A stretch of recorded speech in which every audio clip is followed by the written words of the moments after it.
a questa prima parte, questa prima sessione di questo seminario programmato appunto per oggi giovedì 11, domani venerdì 12,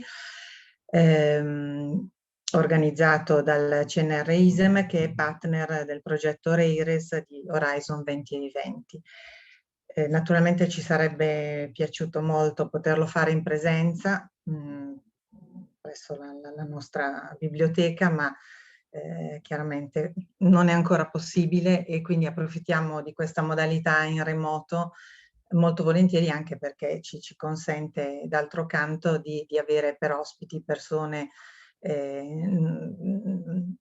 evidentemente non immediatamente disponibili e che magari in presenza non sarebbero potuti essere tra noi.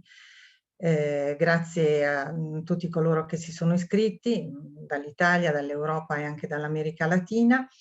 Due brevissime parole per contestualizzare questo seminario, che era appunto previsto come una tavola rotonda, uno scambio di idee che prendeva le mosse dal decreto attuativo del 20 giugno che reinseriva l'insegnamento dell'educazione civica presso le scuole di ogni ordine e grado.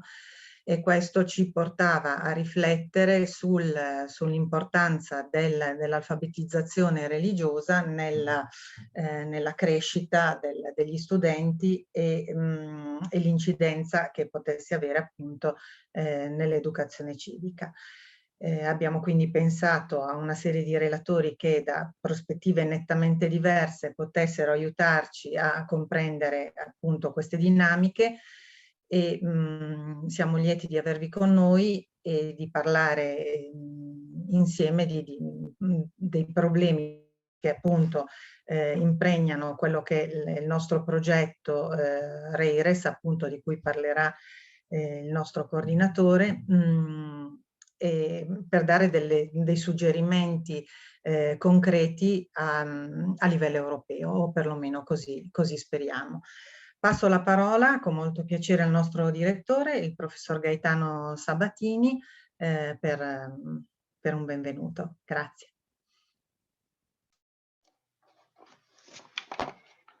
Grazie, è con molto piacere che porto il saluto dell'ISEM, Istituto di Storia dell'Europa Mediterranea, al seminario su educazione civica e alfabetizzazione religiosa che si realizza quest'oggi nell'ambito delle attività del progetto REIRES, Research Infrastructure on Religious Studies, coordinato dal professor Marcello Verga, e che vede la partecipazione appunto dell'ISEM, in questo caso l'attività svolta e promossa dai colleghi Guasco e Spinato. Mi sembra particolarmente significativo il collocarsi questo evento e le riflessioni che intorno ad esso si sono sviluppate e si svilupperanno nell'attuale fase di ridefinizione di un'identità culturale europea che, sull'onda degli ultimi recenti accadimenti, sembra doversi necessariamente misurare con una ridefinizione non soltanto e meramente politica e istituzionale, ma più profondamente culturale. Il binomio educazione civica ed alfabetizzazione religiosa va infatti al cuore e all'essenza dell'identità culturale europea. Permettetemi di ricordare brevemente un episodio che si colloca all'inizio della mia esperienza di studio in Francia. Quando iniziai a studiare presso l'École des études en sciences sociales a Parigi, ricordo che veniva presentato un corso di seminari dedicati alla storia dell'arte bizantina. Uno di questi seminari fu annunciato mediante delle locandine affisse nelle varie bacheche della scuola, dell'École, con contenuto i mosaici della cattedrale di Monreale in Sicilia, vicino Palermo, che, come è noto, hanno come soggetto il Cristo Pantocrator e una serie di altre immagini religiose. In un giorno questi manifesti, queste locandine con l'immagine appunto del Cristo Pantocrator furono affisse, e l'indomani furono ritirate perché si disse che l'immagine religiosa, l'immagine appunto del Cristo, potesse diciamo offendere la sensibilità laica di un'istituzione culturale come la scuola, l'École d'Institut en Sciences Sociales. Perché cito questo piccolo episodio? Perché giovane studente mi mise in contatto con quello che poi con il tempo, continuando a studiare in Francia, avrei conosciuto più da vicino, cioè lo spirito repubblicano, lo spirito laico di identificazione della nazione con un orizzonte di valori nei quali la religione, per motivi storici, è stata completamente espunta.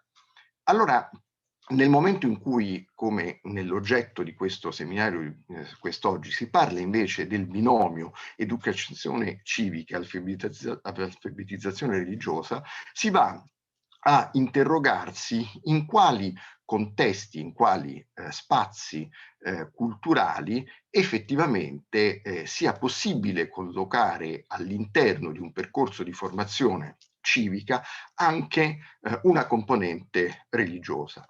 In alcune culture nazionali questo è implicito ed evidente, in altre invece necessita di un percorso di avvicinamento e forse appunto di quelle infrastrutture di conoscenza alle quali si orienta il progetto REIRES. È bene altresì ricordare che chiunque abbia avuto esperienza di insegnamento a scuola fino al decreto dello scorso mese di giugno in Italia, la educazione civica sia stata una sorta di ombra di banco, perché è entrata, è uscita, è sparita, è comparsa numerose volte nel corso dei decenni nei programmi scolastici, segno evidentemente di una collocazione che anche per il legislatore fosse tutt'altro che ovvia e scontata.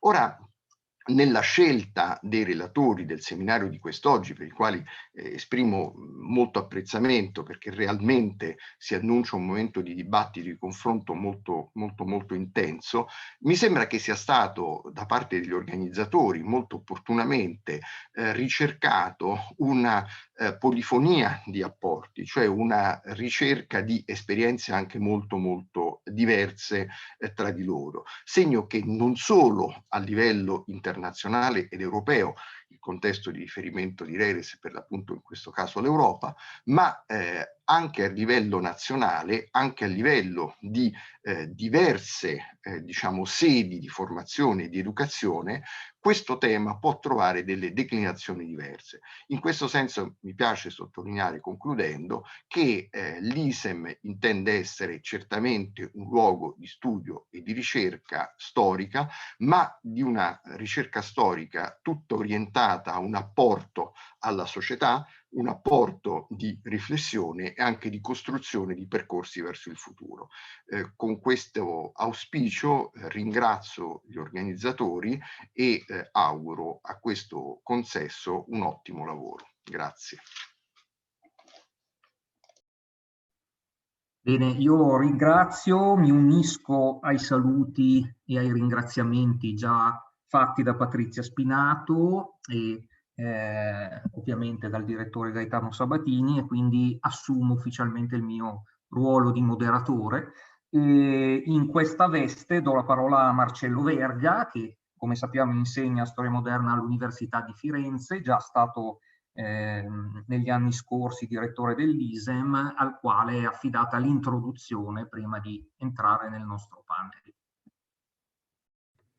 Grazie Alberto, farò un'introduzione brevissima. Credo che già sia Patrizia Spinato che Gaetano Sabatini abbiano già detto molto sul senso di questa iniziativa e sulla via, sul contesto nel quale si inserisce questo incontro. REIRES è una comunità scientifica a cui parte un progetto finanziato dalla Comunità Europea nell'ambito dei fondi Horizon 2020, ed è un progetto che mette insieme 12 istituzioni di diversi paesi, di 12 diversi paesi europei.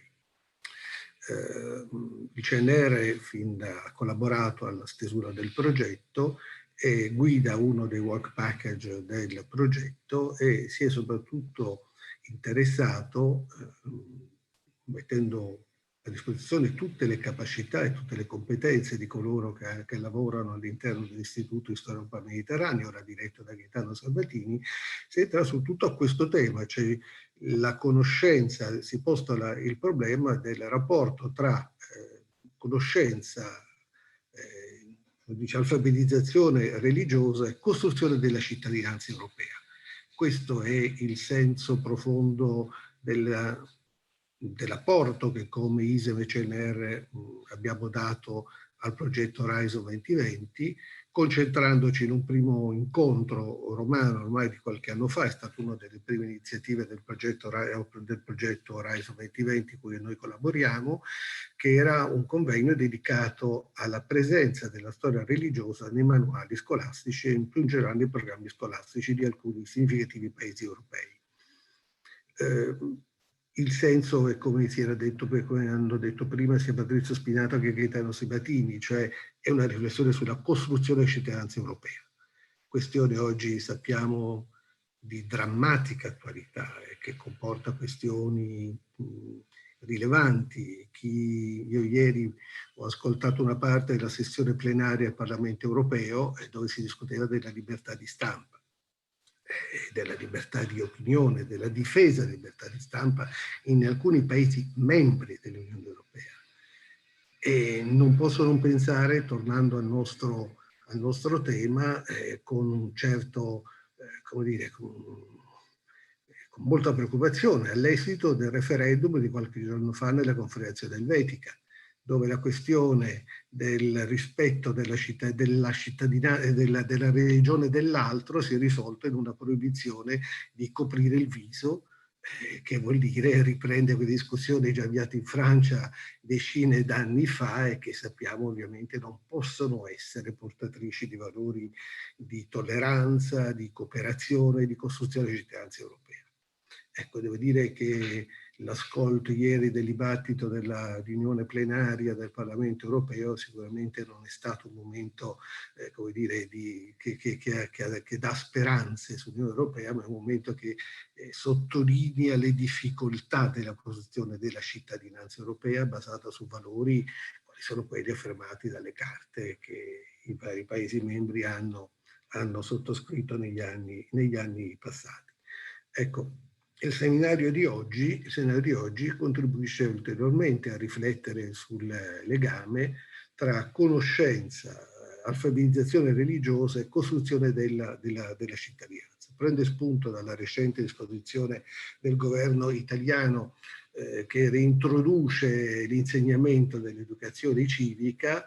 Sappiamo, ora qui dovrei in qualche modo dovremmo litigare con i nostri colleghi storici, molti dei quali hanno protestato se questo sottraesse spazio all'insegnamento della storia da Carlo Magno a Carlo di Inghilterra oggi. Ecco.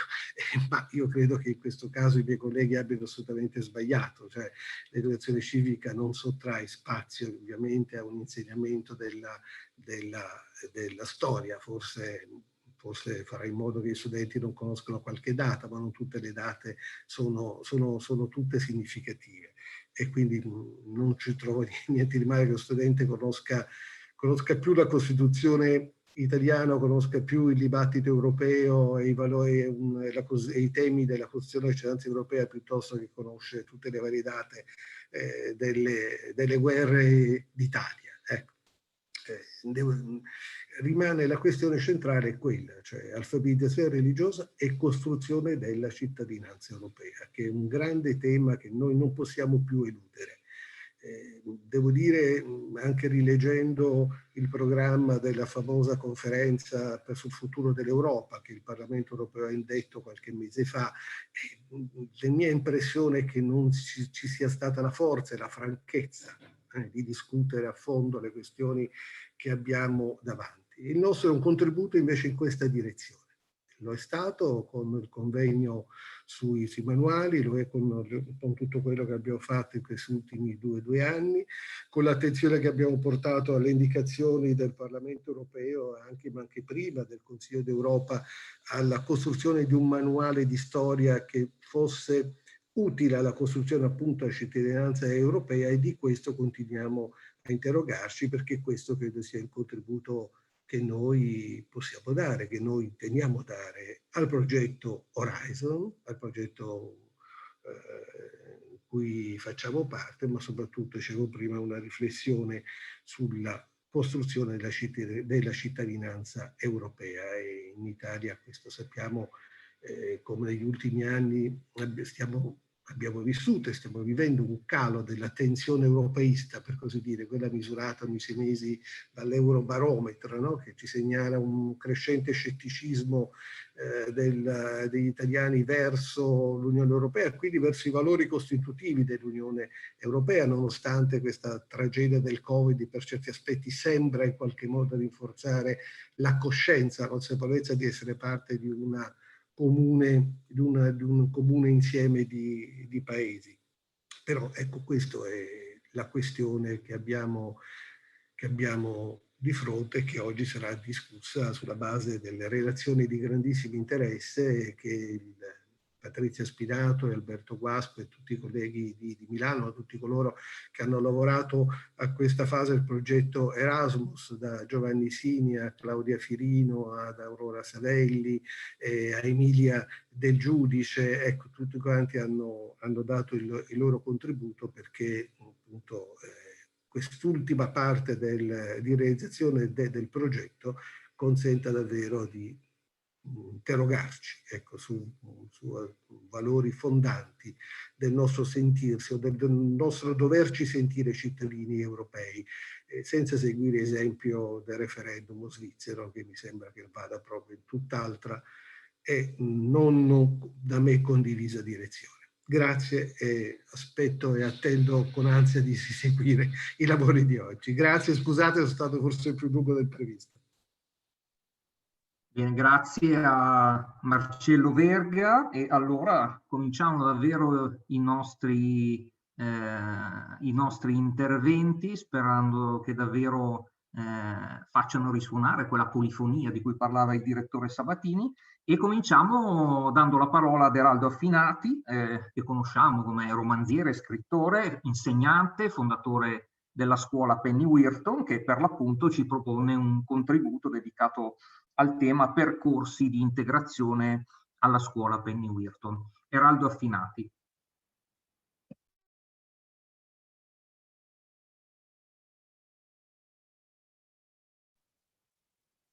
Il microfono.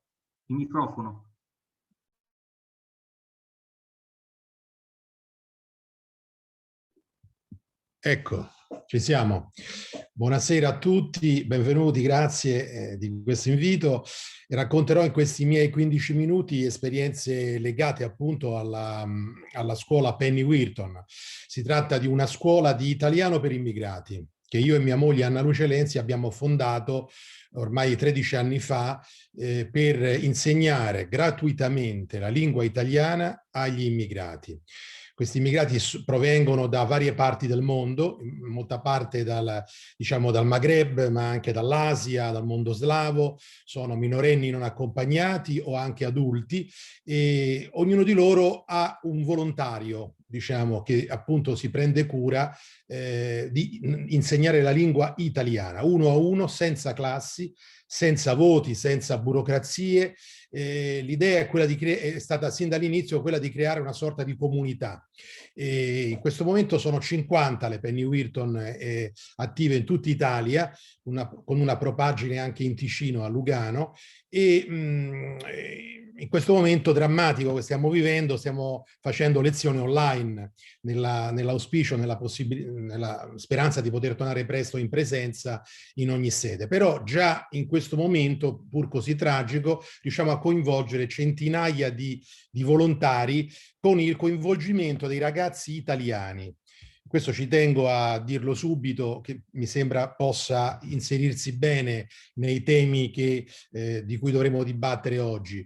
Cioè noi portiamo i ragazzi italiani, i liceali italiani, studenti di medie superiori, a insegnare l'italiano ai loro coetanei immigrati. Questo elemento qui, questa diciamo unione, produce sicuramente non solo, come dire, non è soltanto un processo di integrazione, ma è anche in fondo, vado verso questa alfabetizzazione religiosa. Perché? Vi faccio degli esempi concreti, legati proprio alla mia esperienza diretta. Quasi tutti i nostri studenti sono musulmani, vengono appunto da paesi musulmani, e quando arrivano da noi si trovano a dover confrontare le loro identità con le nostre, con quelle di tutti gli altri. E in tanti anni di insegnamento non ho mai visto un episodio di intolleranza, di protervia, di difficoltà, di convivenza in quel grande nostro open space dove noi siamo a Roma. Immaginate 150 persone, ognuna è impegnata a studiare, ad imparare la nostra lingua. A un certo punto arriva Mohamed e, bisbigliandomi nell'orecchio, mi chiede qualcosa e capisco che lui vuole uno spazio di preghiera, no? Vuole uno spazio di preghiera perché appunto deve fare le 5 preghiere richieste dalla religione islamica. Noi gli mettiamo vicino, lo mettiamo in un angolo lì, lui si lava le mani, prende lo smartphone, lo punta verso la Mecca, si mette in ginocchio sul tappetino e recita le sue preghiere, le sue sure, no? In tanti anni non ho mai visto niente di, diciamo, come dire, di difficoltoso, no? In questo. Si è realizzato tutto ciò con grande disinvoltura, con grande spontaneità, e naturalmente però ognuno dei nostri volontari guardava questa cosa. Assisteva a questa devozione religiosa e in qualche modo non solo la rispettava, ma ne prendeva atto profondamente. Ecco, in quella scena noi abbiamo realizzato l'auspicio che i legislatori europei fanno così fatica a realizzare. Cioè abbiamo realizzato una convivenza di identità plurime che riescono a convivere senza rinunciare a niente di se stesse. Questo è il punto cruciale, perché ognuno di noi restava ciò che era nel momento in cui avveniva questa pratica religiosa nel pieno di uno spazio didattico. Vi faccio un altro esempio, contiguo a questo, ma altrettanto, diciamo, come dire, chiarificatore di quello che noi dovremmo raggiungere, dovremmo fare. Nella nostra prima parte, diciamo, stavamo in una chiesa, in una canonica. I padri gesuiti a Roma, nella chiesa di San Sabba, ci avevano concesso una canonica, e quindi noi stavamo lì fino a che poi siamo rimasti troppi, eravamo, e quindi ci siamo dovuti trasferire. Però ricorderò sempre quello spazio dove tante persone ammassate insieme, africani, asiatici, italiani, ragazzi, donne, uomini, bambini, appunto stavano lì a studiare, ad imparare la lingua. Molti di loro analfabeti nella lingua madre, non avevano cioè tenuto mai una penna in mano e cominciavano a pensare e a esprimersi nella nostra lingua per la prima volta, raccontando a se stessi ciò che avevano vissuto della loro vita. Quindi questo elemento importante anche di consapevolezza linguistica e culturale. A un certo punto è arrivato un ragazzo bengalese che per sbaglio è passato nella cappella adiacente, quindi nella chiesa, appunto, che era contigua allo spazio di cui noi disponevamo. Questo ragazzo ha visto un crocifisso, istintivamente ha chiesto a mia moglie, Anna Luce Lenzi, appunto stavamo lì, dice: ma che cos'è questo? Dice, allora lei ha spiegato, guarda, questo appunto, gli ha dato qualche appunto alfabetizzazione sul cristianesimo a questo ragazzo musulmano, no? E a un certo punto le ha fatto una domanda molto spontanea, come potrebbe fare un ragazzo di 16-17 anni, orfano sostanzialmente, minorenne, non accompagnato. Dice: ma è vero che Gesù era molto amato dalle donne? Mia moglie sorrise di fronte a questa battuta e raccontò l'episodio dell'adultera, appunto, l'episodio evangelico dell'adultera. E mentre parlava si rendeva conto che questo ragazzo proveniva da terre dove la lapidazione Purtroppo ancora spesso accade, cioè, abbiamo ragazzi afghani che fuggono dai talebani, abbiamo varie situazioni anche estreme. E nel momento in cui chiuse questo racconto sull'adultera, vide negli occhi di questo ragazzo una consapevolezza nuova. Come dire, solo Allah può giudicare, disse lui, traducendo in qualche modo diciamo, il messaggio cristiano secondo il suo lessico religioso. Ecco, vedete per esempio in quest'altro esempio che ho citato, in fondo c'è l'alfabetizzazione religiosa, c'è l'educazione civica e c'è anche l'elaborazione linguistica di questa esperienza, che forse è la cosa più importante, nel senso che, come i grandi linguisti del Novecento ci hanno raccontato, ci hanno spiegato, la lingua è la casa del pensiero, non è soltanto uno strumento di comunicazione. Quindi se tu non hai una dimensione verbale ben collaudata, non potrai riuscire ad esprimere alcunché, diciamo. Ecco, con questi due episodi, come dire, vi vorrei portare dentro, diciamo, alla promiscuità, all'eterogeneità, alla convivenza anche che noi dobbiamo affrontare in Europa, in Italia ed in Europa. Non è un compito facile e non è un compito che si può esaurire in una dimensione giuridica. Cioè, questo è un lavoro umano che dobbiamo, diciamo, affrontare, un lavoro umano che ognuno di noi deve affrontare e non possiamo delegarlo ai politici, diciamo, al legislatore. Certo, è fondamentale farlo, ovviamente, è fondamentale avere un quadro di riferimento, però poi si tratta di scendere in campo, di sporcarsi le mani, di entrare in azione, di mettersi in gioco, di esporsi. Ecco, questo elemento qui, io da educatore, da professore, diciamo, di tanti anni appunto di esperienza che ho sia nelle borgate romane, sia adesso con la Penny Wheaton, mi rendo conto che è il vero salto che noi dobbiamo compiere ed è il vero momento, diciamo, veramente conoscitivo. Noi con le scuole Penny Wheaton cerchiamo proprio di favorire questo sprofondamento dentro la realtà. L'immigrato non va né mitizzato né considerato un santino. Diciamo, dobbiamo vederlo come persona. E dobbiamo metterci in gioco. Non possiamo immaginare che la nostra identità sia un fortilizio chiuso. Su questo credo che tutti siamo d'accordo. Però dobbiamo imparare a spenderla, questa identità. Dobbiamo imparare a non tenercela per noi stessi.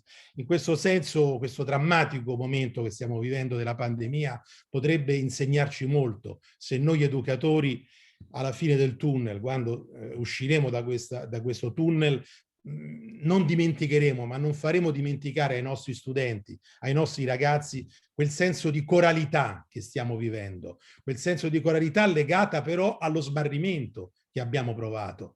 Cioè nel momento in cui ci siamo sentiti minacciati, abbiamo maturato, stiamo maturando, nel migliore dei casi, una risposta vitale che in fondo anche questi webinar che stiamo organizzando diciamo rappresentano, no? L'idea di renderci conto che la tua vita è la mia vita, quindi la tua vita mi appartiene. Allora in questo senso la responsabilità deve essere sempre la responsabilità dello sguardo altrui, oltre che la responsabilità del mansionario. Cioè, bisogna fare questo passo ulteriore e nel nostro lavoro cerchiamo di realizzarlo con tutte le difficoltà che abbiamo di fronte. Grazie.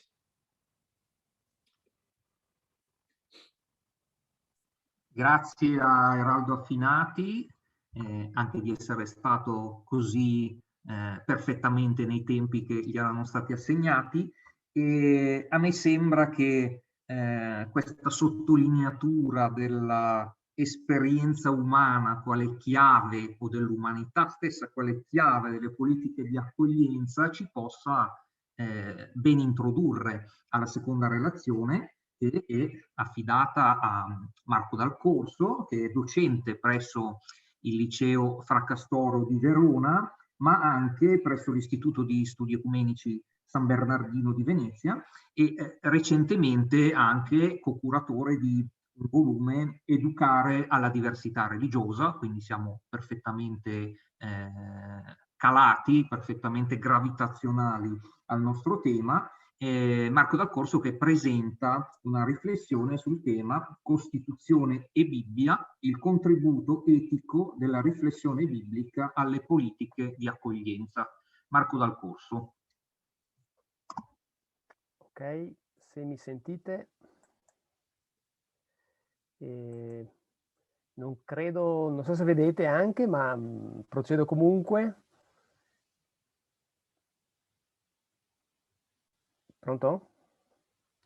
Quindi io almeno insomma, se sentite, se tutto funziona, potrei procedere appunto per questo quarto d'ora appunto assegnato, anticipando subito che insomma il mio sarà un discorso molto meno, come posso dire, caldo di quello che abbiamo appena sentito, insomma, no? Il cui valore aggiunto è effettivamente l'esperienza, anche se molto più modestamente spero di comunque riferire di esperienze che comunque a scuola succedono, come in questo caso, volendo presentarvi, credo e spero in modo chiaro e breve, anche un percorso didattico svolto con i ragazzi del liceo, essendo io insegnante del liceo. Adesso vedo che si può attivare anche il video, e invece no. E comunque, insomma, riferito appunto a un'esperienza didattica avviata, ecco, realizzata al liceo, con i ragazzi, dicevo, di quinta superiore. Ma secondo me, appunto, oltre che calda, ricca, come insomma tutti quanti abbiamo capito, di diverso insegnamento, anche in chiave interreligiosa, se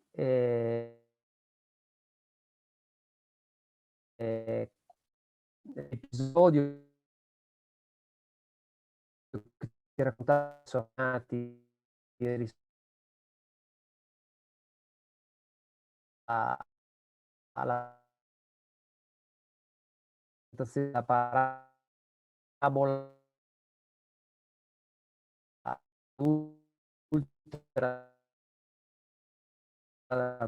la figura di Cristo e poi col commenterà, e io credo che quella potrebbe essere, non sarà il nome musulmano di Sanghete, tengo fede insomma al titolo, Costituzione e Bibbia. Io spero che si senta, non so se ci siano qualche problemi di connessione, ma confido che... Prima c'è stato un problema, adesso la sentiamo bene. Stavo dicendo appunto che mi attengo al tema e spero appunto nel tempo anche, per questo mi sono puntato delle cose che magari leggo in modo che diventino chiare e al tempo stesso rispettose del tempo segnato, e evidentemente facendo una premessa, se il nostro tema alfabetizzazione e alla formazione dell'analisi della Bibbia, la premessa non può che essere questa, cioè che qui parliamo di Bibbia avendo in mente l'ambiente scolastico, evidentemente come solo codice culturale, non è un testo a cui riserviamo un senso confessionale, ma come deve essere a scuola, la Bibbia rimane e deve essere un testo, appunto, un grande codice, si dice, no? Della storia, non solo passata, ma insomma della storia culturale dell'Occidente, magari anche oltre. E l'altra cosa che mi interessa dire in premessa è che ancora una volta anche la Bibbia va interpretata, perché una prima ipotesi potrebbe essere, ma a questo punto riduci l'aspetto interreligioso, no? Essendo un testo, eccoci qua, essendo un testo appunto riconosciuto dentro una sola religione, no? Quella cristiana. In realtà la Bibbia, lo sappiamo, e questo è il suo valore aggiunto, è anche un carattere interreligioso, appunto, è fonte per il mondo ebraico, è fonte evidentemente per il mondo cristiano, ma lo è anche per il mondo musulmano, insomma. Da questo punto di vista la Bibbia come testo culturale, come testo interreligioso, si presta per questo tentativo di percorso, appunto, di confronto anche a questo punto con la Costituzione italiana. E allora, appunto, per venire nel merito, per andare nel merito, segnalo queste cose, sono alcuni punti insomma che mi sono fissato qui che vi propongo. in ordine soprattutto al contributo etico, ecco, al tema dello straniero, di cui abbiamo appunto appena sentito echeggiare l'esperienza, no? È lì che trovo una via di confronto e di così, insomma, di comparazione tra Costituzione e Bibbia molto feconda e interessante, sperimentata appunto a scuola. Quindi comincerei dicendo questo. Il tema dell'accoglienza e dell'ospitalità verso il povero, il bisognoso, lo straniero, appunto, è centrale nella pagina biblica, lo sappiamo. Un esempio importante qui è quello di Abramo, quando visitato da ospiti non attesi, nella famosa narrazione del capitolo 19 della Genesi, e quando dico tutte queste citazioni, appunto, richiamo la premessa, qui siamo volendo indagare la Bibbia come un codice culturale e non tanto e solo confessionale, appunto. In quella narrazione Abramo ordina a Sara, una volta incontrati gli ospiti, inattesi appunto, aspettati, ordina questo: impastala, fane focaccia, e poi l'ospitalità continua. La fama del povero, cioè, non attende, ed è per Abramo e Sara un assoluto a cui rispondere, un imperativo che, secondo poi anche un'interpretazione midrashica di questo episodio, stabilirebbe il primato dell'etica sul culto, e quindi l'accoglienza e l'ospitalità nei confronti del povero e dello straniero diventa un criterio addirittura per misurare la fede. Questo lo sappiamo anche attraversando la Bibbia, finendo al Vangelo di Matteo, capitolo 25. Ho avuto fame, mi avete dato da mangiare, ho avuto sete, mi avete dato da bere, ero freddo e mi avete ospitato. Leggiamo all'articolo 3 di sesso, di razza e di religione. Qui l'etica biblica, in accordo con questo con questa nota valoriale, insomma, costitutiva appunto della Carta Magna, che è la Costituzione italiana nel nostro caso, l'etica biblica qui ricorda l'imperativo esodico, dove si dice: non opprimere lo straniero. Voi conoscete lo stato d'animo dello straniero, poiché quello dell'Esodo, capitolo 23. Quindi, oltre ad uno avevamo noi, qui la Bibbia afferma una verità antropologica. Siamo perché siamo stati ospitati. E poi, articolandosi ancora in questo esercizio un po' di comparazione possibile, insomma, credo di non dire niente di nuovo se non nel mettere insieme le due cose, quando l'articolo 19 della Costituzione ci ricorda che l'accoglienza è solo il primo atto dell'ospitalità e della convivenza, il secondo atto è il principio della libertà delle persone accolte, degli stranieri, dei residenti, e dove la Costituzione ricorda che tutti, leggo appunto una citazione dell'articolo 19, una parte dell'articolo 19 dove dice: tutti hanno diritto di professare liberamente la propria fede religiosa. Questo lo ribadisce anche la Bibbia quando afferma: il Signore sarà un rifugio per l'oppresso, un rifugio sicuro in tempi d'angoscia. E qui solo se dovessi, come posso dire, dare valore a questa cosa da un punto di vista anche di esperienze, ricorderei la pratica di trasformare le chiese in santuario, no, negli Stati Uniti d'America, che era tipica degli anni '80, ma che è stata ripresa proprio nel 2019 come una risposta alle politiche migratorie dell'amministrazione americana di allora. Parliamo di 2 anni fa in realtà. Tornare a fare cioè delle chiese dei santuari di accoglienza di profughi e rifugiati. La chiesa come ambiente extraterritoriale dove essere curati, rifoncillati, messi in condizione di aspettare momenti migliori. Qui ci sarebbe tutta una bellissima storia da raccontare anche qui, non solo statunitense americana, ma europea in questo caso. Non so se qualcuno di voi abbia seguito la vicenda. Mi riferisco alla comunità protestante di Bethel all'Aia, nella città di Aia, in Olanda, quando quella comunità, articolatasi poi con altre, e quindi è stata un'esperienza ecumenica a tutti gli effetti, ha ospitato per alcuni mesi, quella cosa è andata per più tempo, più settimane, insomma, una famiglia armena che invece era colpita da un provvedimento di espulsione. Alla fine la famiglia armena è rimasta ospite, se vogliamo usare questa espressione, in Olanda.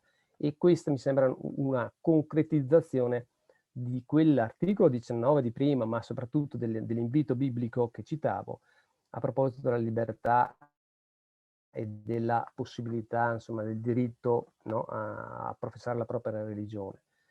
Se poi ancora in questa appunto volessimo ricordare il diritto d'asilo contemplato all'articolo 10, no? Della Costituzione, dove si dice: lo straniero al quale, cito, sia impedito nel suo paese l'effettivo esercizio della, questo dettame costituzionale, incontra e si feconda, se posso dire così, questo sarebbe il contributo, no? L'etica religiosa, quando al capitolo 35 del libro dei numeri si dice: designerete delle città che siano per voi delle città rifugio. Quindi il diritto all'asilo e al rifugio è parte della proposta che la visione biblica può portare appunto al dibattito pubblico. E finalmente, se dovessimo ancora fare questo confronto, troveremo che la Bibbia coltiva ancora una proposta di integrazione e di convivenza, perché sa, leggo dalla lettera ai Galati, che non c'è più giudeo né greco, non c'è più schiavo né libero, non c'è più uomo né donna, poiché tutti voi, dice Paolo, siete uno in Cristo Gesù. Si impegna così, tradotto per noi, per il nostro tema, in operazioni di accoglienza, come ad esempio sono i corridoi umanitari, perché ricorda con Giobbe che i suoi figli sono privi di soccorso, sono pressi alle porte delle città e non c'è che li difenda. Questo dice Giobbe, il libro di Giobbe, al capitolo 5, versetto 4. E ancora la Bibbia, la sua etica, difende la legge del mare a cui tutti devono sottostare, perché ricorda: così parla il Signore, leggo dal libro di Isaia, che aprì una strada nel mare e un sentiero tra le acque dei potenti. E infine la teologia biblica può contribuire al dibattito politico e sociale, in difesa, ad esempio, per portare un esempio che conosciamo tutti, no? In difesa dello ius soli, perché ha come argomenti diversi richiami biblici.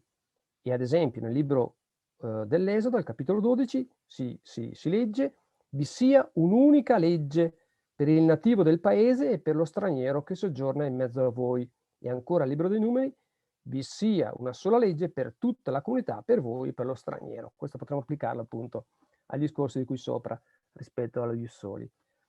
Insomma, questo tentativo appunto riassunto, spero in maniera non così confusa come invece magari vi è parso, e soprattutto un percorso che abbiamo appunto, la validità l'ha data il fatto che l'abbiamo sperimentato a scuola appunto come percorso di educazione civica per i ragazzi, ripeto, di quinta superiore, e li ha aiutati a conoscere da una parte, diciamo così, la Costituzione per questo aspetto, insomma, che vi presentavo, e dall'altra appunto l'etica biblica con questi riferimenti, insomma, che citavo durante la lettura. Tutto questo riposa, e adesso non lo presenterei per non rubare più tempo, riposa in una visione poi, diciamo così, più completa, più complessiva, più sistematica, insomma, anche teologica, se vogliamo dire, che abbiamo chiamato teologia dell'ospitalità, intendendo che qui, dico solo questo, con questa proposta, insomma, con questa indagine, insomma, a partire dalla Bibbia, ma che apre poi a un discorso anche di lettura della storia contemporanea, dei problemi che la città, insomma, che l'educazione alla cittadinanza anzi chiede, apre la prospettiva di passare da un paradigma identitario appunto a un paradigma ospitale, perché appunto che regge, insomma, se volete così, con un gioco di parole, insomma, sul fatto che non è tanto penso dunque sono, è piuttosto, secondo questa interpretazione, sono stato pensato dunque sono, e questo evidentemente si traduce in un atteggiamento che è di una pratica ospitale, ma anche tanto più di un pensiero ospitale. Io mi fermerei qui per appunto essere fedele a quello che ho detto, e spero che abbiate potuto sentire senza troppe interruzioni telematiche, diciamo così. Grazie a Marco Dal Corso per questo gioco di richiami continui di di echi intrecciati che ci ha fornito tra Bibbia e Costituzione, che personalmente mi hanno ricordato due cose. In primis che le Costituzioni vengono da lontano, non sono soltanto, come dire, accordi politici di breve o lunga durata, ma hanno alle proprie spalle il respiro di culture secolari e plurisecolari, a volte millenarie, e dall'altra parte ci ha mostrato, attraverso il tema della stranierità essenzialmente e dell'accoglienza dell'altro, il riferimento ad Abramo poi era particolarmente importante in questi giorni, anche alla luce dei viaggi internazionali a cui abbiamo assistito. Tutto questo poi ovviamente scende su terreni molto concreti su cui il legislatore si deve esprimere. Adesso noi, ringraziandolo ancora, proseguiamo però la nostra tavola rotonda con un piccolo cambio di programma dovuto a un brevissimo impegno momentaneo di Ignazio De Francesco, il cui intervento dobbiamo posporre di una mezz'ora, e quindi passerei la parola al professor Fedele Salvatore, che è docente all'Istituto Attilio Romanò di Napoli e che ci propone un contributo, posso dire esperienziale, ma poi lo dirà lei più direttamente, dal titolo Secondigliano e Scampia a scuola di cittadinanza, dignità e bellezza. Fedele Salvatore.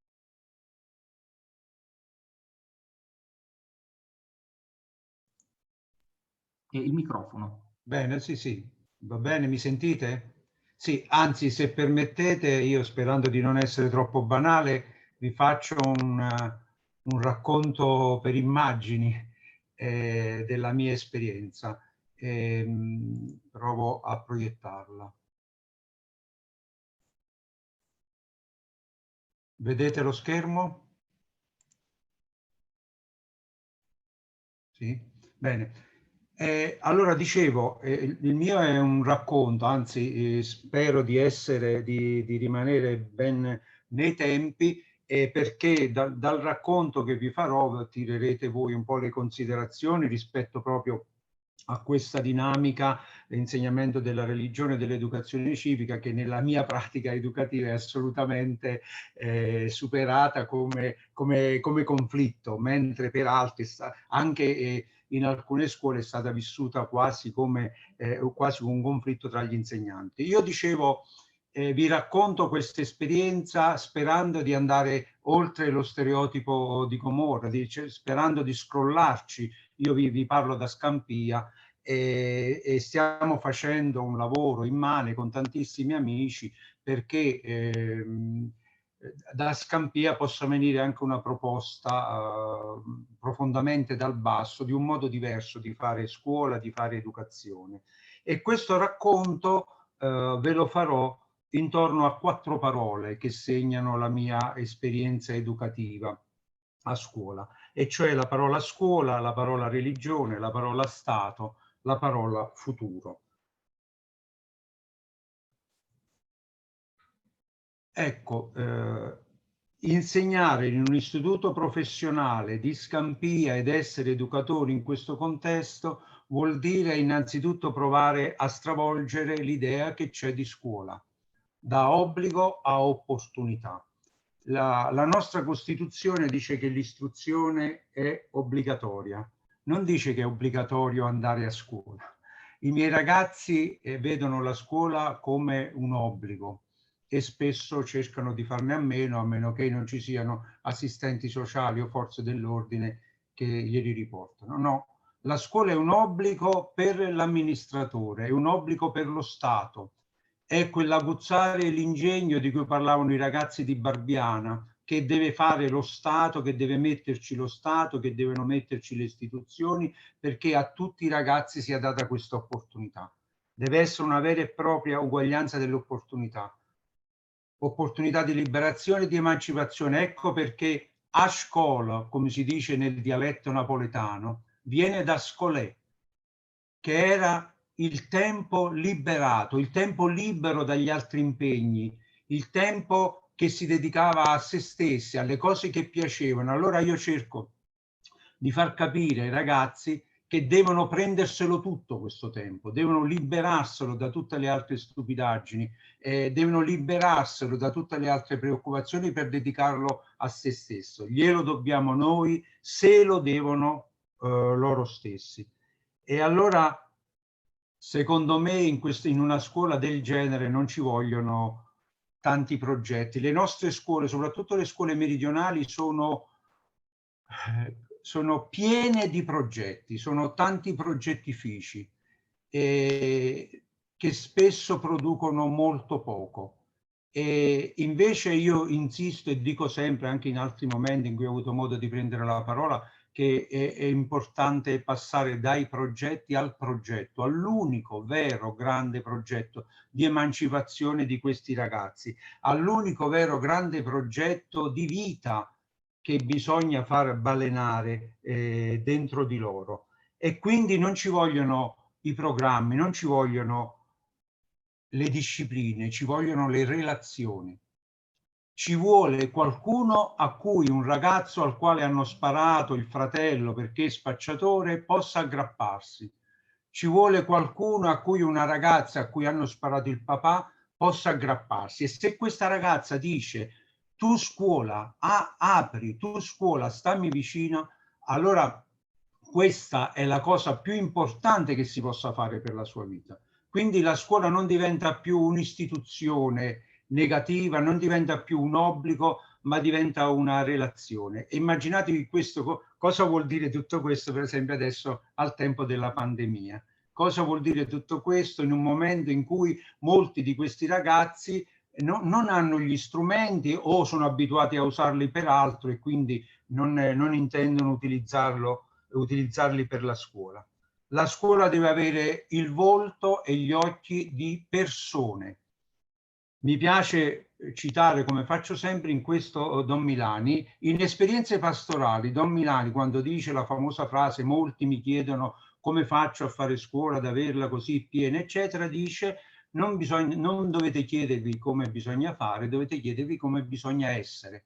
Allora, con buona pace di tutti quelli, anche i miei colleghi, che dicono che l'insegnante non è un missionario, non è un assistente sociale, io dico che l'insegnante deve essere innanzitutto un uomo delle relazioni, uno che, come diceva appunto Don Milani in quel testo, ha le idee chiare, infatti, di problemi sociali e politici, uno che non è interclassista ma schierato,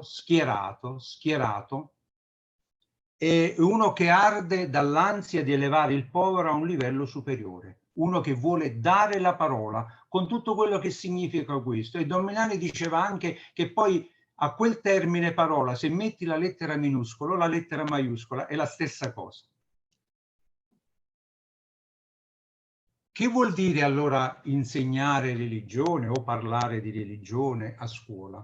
Nel mio caso, in modo particolare, nel mio contesto, è soprattutto un lavoro, un impegno di decostruzione. Voi avete parlato molto di analfabetismo religioso. Nei miei ragazzi, nei nostri ragazzi, rimane una religiosità intrisa solo di magia e di superstizione. Allora il primo impegno è liberare il riferimento alla religione e alla fede di tutte le sue incrostazioni di superstizione e di magia, soprattutto di tutto questo, fino a correre il rischio da essere identificato come uno non religioso, come uno non credente. Qualche ragazzo me lo ha anche rimproverato. Significa un continuo bisogno di decostruire gli stereotipi legati alla superstizione, alla magia, in un contesto in cui vi ricordo che, per esempio, la cultura camorristica fa un grande ricorso all'immaginario religioso. La cultura camorristica si nutre di queste forme di religiosità, la usa questa forma di religiosità, spesso con la responsabilità, soprattutto nel passato, anche della Chiesa ecclesiastica. E allora come pensare a un modo diverso di approcciare alla religione, come possibilità di umanizzarsi. La religione e la fede è una possibilità che viene offerta all'uomo di essere autenticamente e integralmente umano. E io come l'ho vissuta, come la sto vivendo nel mio contesto? Vi dico due brevissime esperienze.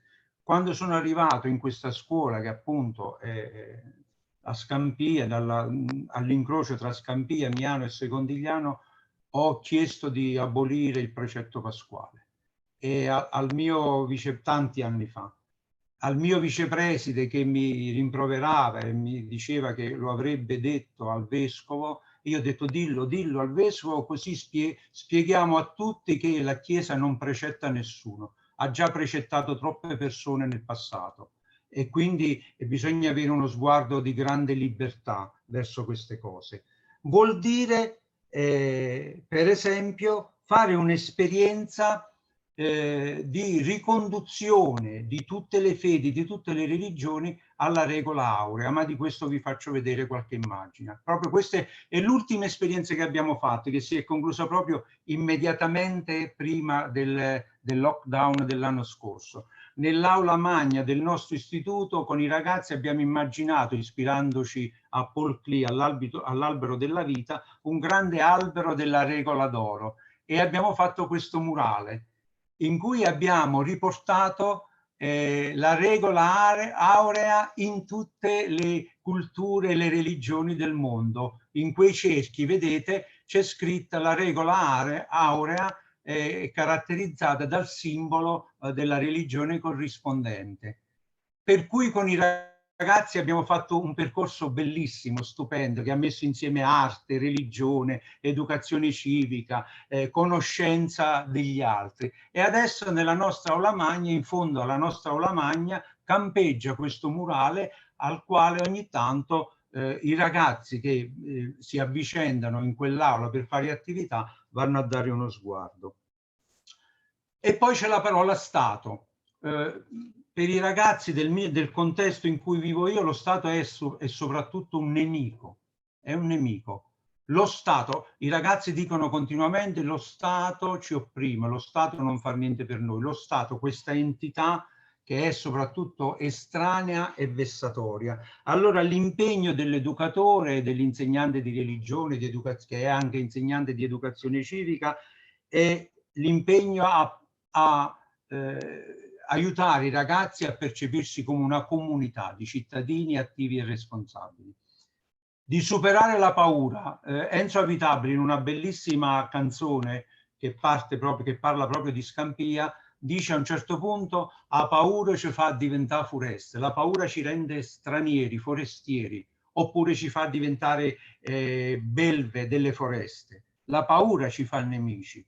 E quindi la necessità di aiutare i ragazzi a superare la paura dell'altro, a incontrare gli altri. E ancora la necessità di passare nei confronti dello Stato da un atteggiamento di vittimismo, di assistenzialismo, al senso di responsabilità. Anche in questo caso vi racconto qualche esperienza. Come tentiamo di fare tutto questo? Innanzitutto, vi sembrerà strano, innanzitutto assumendo l'identità, assumendo una forte identità. Questa scuola si chiamava Ipsia di Miano, perché si trovava a Miano, nel quartiere di Miano, non aveva un nome, come nel nostro quartiere fino a qualche anno fa non avevano nome le strade. Io abitavo nell'8P isolato A, scala C. Adesso abbiamo via Fratelli Cervi, abbiamo via Ghisleri, abbiamo via Ugo Pratti. I ragazzi possono conoscere anche queste bellissime esperienze personali. La mia scuola adesso si chiama Attilio Romanò, ha assunto un'identità. E che identità? Ha assunto l'identità di una vittima innocente di criminalità, perché a 100 metri da questa scuola è stato ucciso un napoletano, qualsiasi, un napoletano per bene, non un eroe. Ed è stato ucciso dai boss durante la prima faida di Camorra del 2000, lui è stato ucciso nel 2005, è stato ucciso proprio dal boss che vive e impera nella zona, i cui nipoti vengono a scuola da noi. Allora intitolare la scuola da Attilio Romanò è un bel gesto per metterci la faccia, così come abbiamo detto ai ragazzi dovete metterci la faccia. Allora le ragazze si fanno belle non per presentarsi al bulletto di turno, ma per andare al comune e partecipare ai 100 passi verso il 21 marzo, che sembra una cosa ovvia per tanti ragazzi, ma non lo è per i nostri ragazzi. Vuol dire che a una partita di calcetto ci si presenta con le magliette Camorra, io non ci sto. Quando un tempo si aveva vergogna a indossare una maglietta del genere. Vuol dire avviare nella scuola un'esperienza bellissima, ormai che vive da tanti anni, che abbiamo chiamato cattedra della cittadinanza. Abbiamo detto che ci sono tante cattedre di italiano, di storia, eccetera. Allora, ben prima che i legislatori si ponessero di nuovo la necessità di mettere in mezzo l'educazione civica, abbiamo fatto la nostra cattedra della cittadinanza. Il sabato non venite a scuola, il sabato non avete foglia, benissimo, leviamo di mezzo interrogazioni, compiti, eccetera, trasformiamola periodicamente, quindicinalmente, ogni 3 settimane in una cattedra della cittadinanza. Incontriamo persone, incontriamo esperienze e allora la partecipazione è interessante e interessata. Allora, scusate, ecco, allora si ha anche il coraggio di esporsi, di raccontare le proprie esperienze, per esempio, di rifiuto, del bullismo.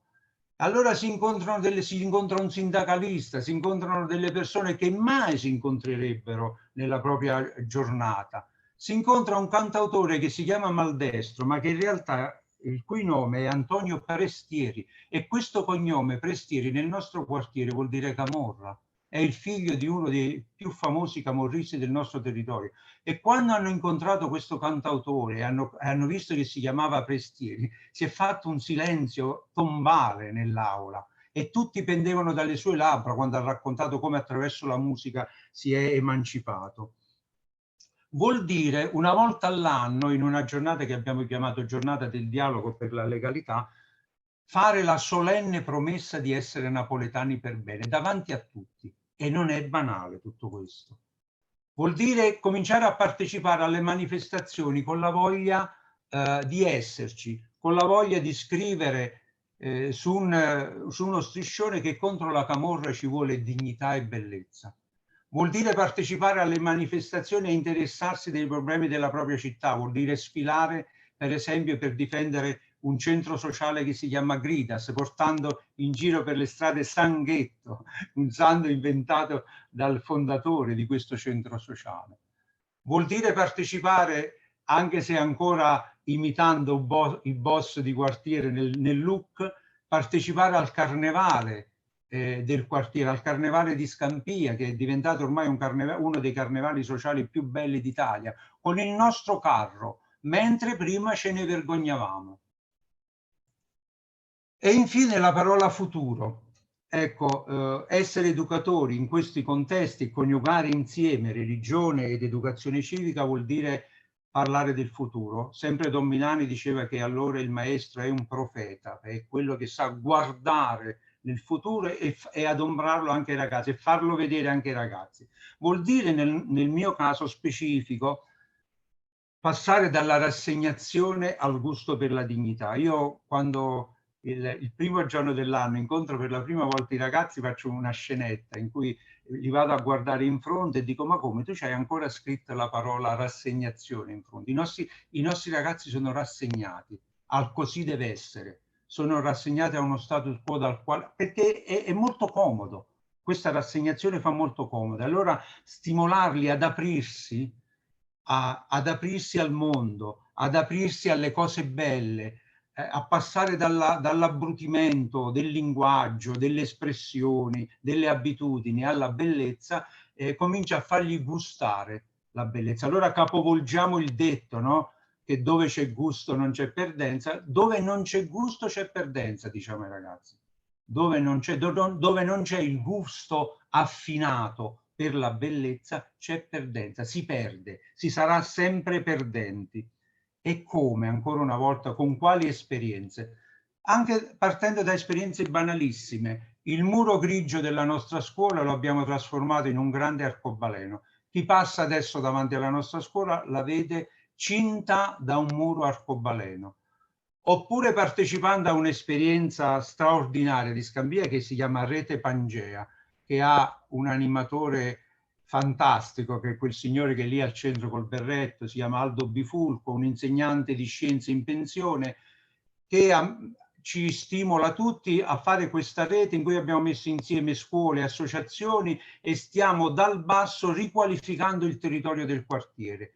Nel nostro caso abbiamo riqualificato un terreno incolto, anzi un terreno molto degradato, grandissimo, l'abbiamo trasformato nel giardino dei 5 continenti e della non violenza. Il nostro pezzo d'aiuola intitolato Europa è intitolato a Don Milani e a Maria Occhipinti, un'anarchica siciliana. E i ragazzi del gruppo, perché si sono trasformati in gruppo Dignità e Bellezza, hanno curato il murale che diciamo presenta il giardino a tutti quelli che vengono a visitarlo. Il murale Pangea, Giardino dei 5 continenti e della non violenza. E quando qualcuno vandalizza, noi siamo pronti a ripiantare. E sul muro di fondo, vedete, c'è un grandissimo murale dedicato ai testimoni della non violenza. Intravedete Rigoberta Menchú, Danilo Dolci, Malala. Ciascuno fa riferimento a un continente. Vuol dire guardare alla bellezza facendosi invitare ad una visita ai Musei Vaticani e rimanere esterrefatti, sconvolti dalla bellezza di questi musei. Vuol dire vincere un concorso sulla Costituzione ed essere ospitati in Senato, mettendo per la prima volta la giacca e la cravatta e presentando il proprio video sui primi 12 articoli della Costituzione intitolato Sogno, Dignità e Bellezza. Vuol dire essere impegnati a crescere come napoletani per bene, cioè napoletani che cercano il bene, come era Attilio, vittima innocente di criminalità. Ora, se ci fossero ancora 3 minuti, vi farei vedere il video che hanno fatto i ragazzi sulla Costituzione. Ditemi voi. Vediamolo. Bene.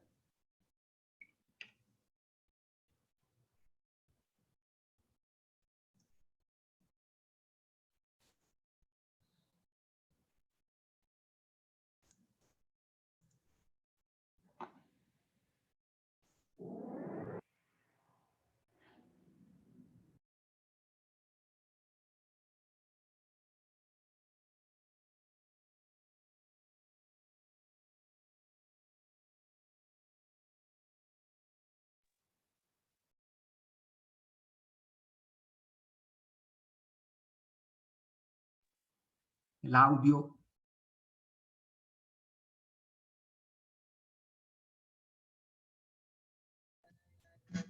Il 48 parte il sogno italiano, ricominciamo, ci alziamo e partiamo. La dignità è dell'essere umano, che bellezza per chi riesce a capirla. La Repubblica fondata sul lavoro, sprofondata in queste pensioni d'oro. Gli anni 60 con boom economico, si trattava di un evento storico, puntavamo a realizzare un miracolo. Le brigate alla rivolta in una pagina nera sui libri di storia.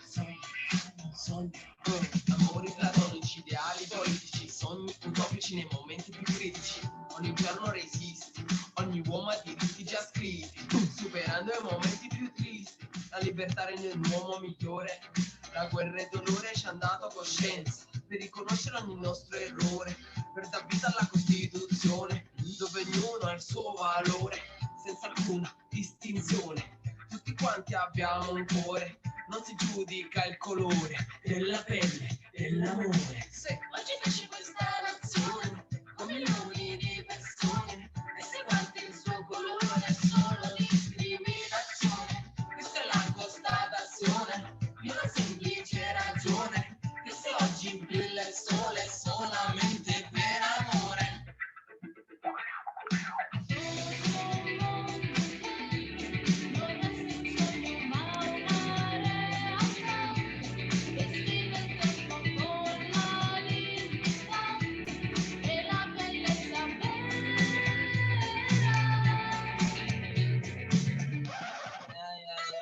Tutti i cittadini hanno pari dignità sociale e sono uguali davanti alla legge.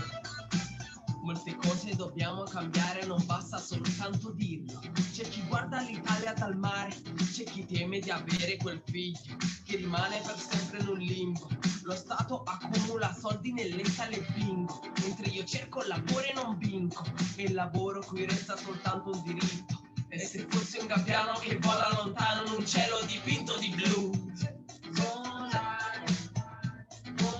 come quello italiano, invece sto cielo mi sembra un po' grigio. Chi parla di pace poi vuole arruolarmi, con la mano mi tende le armi. Lo sa bene che ciò non mi piace, ma per questa pace vuole bombardarli. Beh, i diritti dell'uomo sono cambiati, ci siamo evoluti, Gli stranieri in Italia non sono accettati, non sono voluti. Essere gay e provare a sposarsi, sentirsi diverso dagli altri. L'Italia procede a piccoli passi, ma grandi uomini lasciano sassi. Per orientarci, aiutarci e guidarci, tocca a noi costruire il futuro. Immaginaci questa nazione con milioni di persone, e se guardi il suo colore è solo discriminazione. Questa è una constatazione di una semplice ragione, che se oggi brilla il sole è solamente per amore.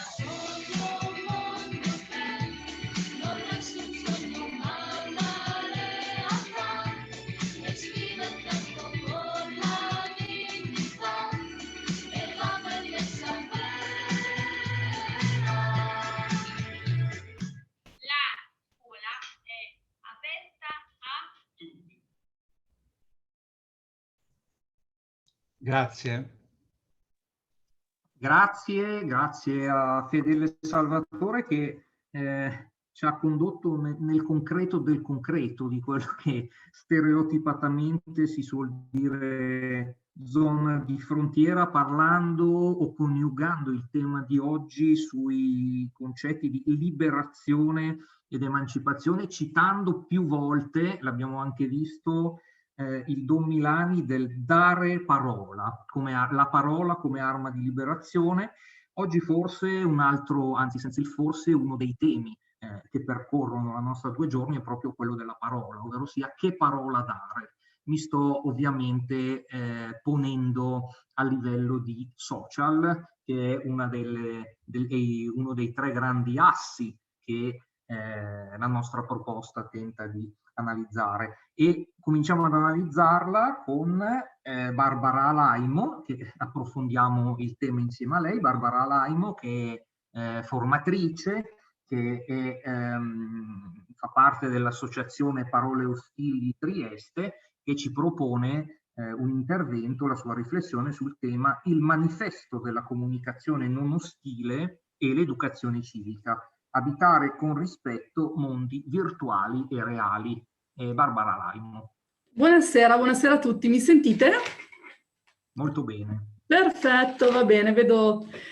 Dunque, io oggi cercherò di parlarvi appunto della tematica dell'educazione civica legata all'alfabetizzazione religiosa, alla luce appunto della nostra esperienza del manifesto della comunicazione non ostile. Per farlo anche io mi appoggerò a delle slide che mi aiuteranno a seguire il filo delle mie parole, ecco. Dovreste vedere la mia presentazione dalla partenza. Mi confermate che vedete? Ok. Come vi dicevo, io sono formatrice dell'Academy dell'Associazione Parole Ostili e sono tuttora responsabile del coordinamento del percorso di educazione civica di Parole Ostili, che poi vi racconterò brevemente.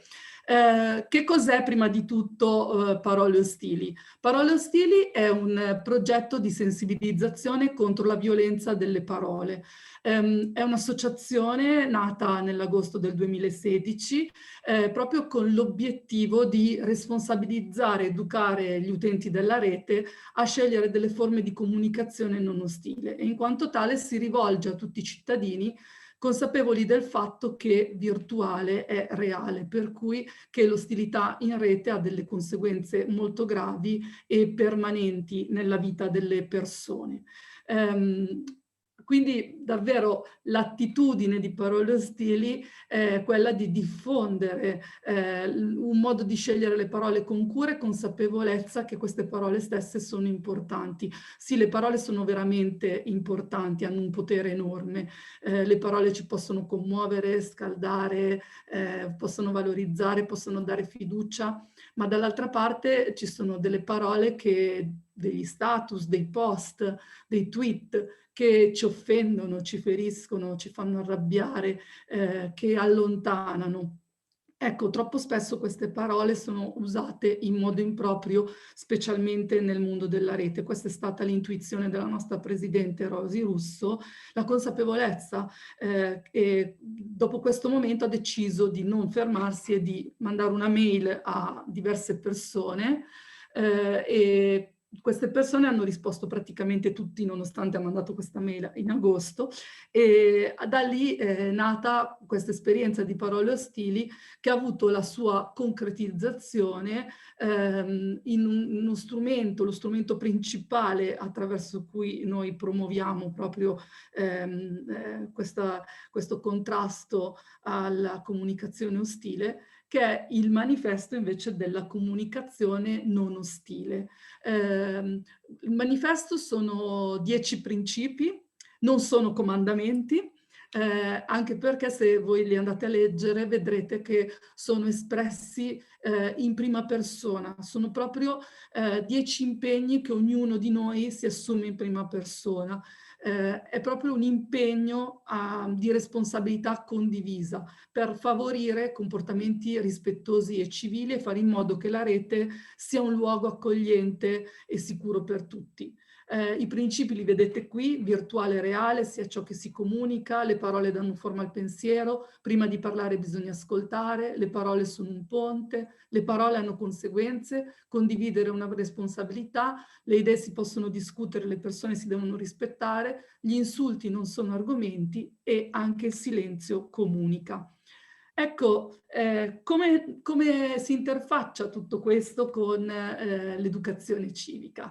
La scuola ha manifestato fin da subito un grandissimo interesse nei confronti dei valori promossi dal manifesto e ne ha visto il potenziale fortemente educativo, ed è nata una storia lunga 4 anni di davvero tante collaborazioni, culminate quest'anno proprio nel percorso di educazione civica, nel progetto di educazione civica.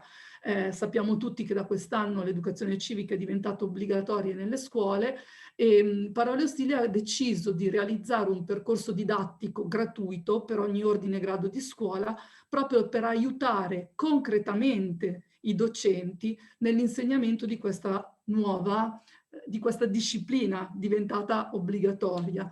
Allora, come abbiamo deciso di affrontare questa sfida?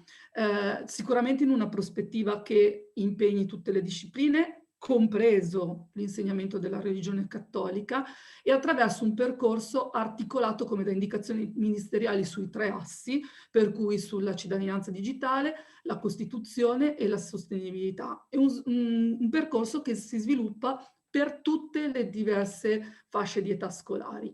Ecco, per cui abbiamo un progetto proprio strutturato, un progetto per tutti che parte proprio, vede affrontare più di 50 temi, come vi dicevo, sviluppati sui 3 assi, con oltre 250 schede didattiche a disposizione dei docenti. Come vedete di fianco, è un progetto verticale, per cui partiamo dalla scuola dell'infanzia per arrivare alla scuola secondaria di secondo grado, ognuno con schede dedicate divise nei 3 assi.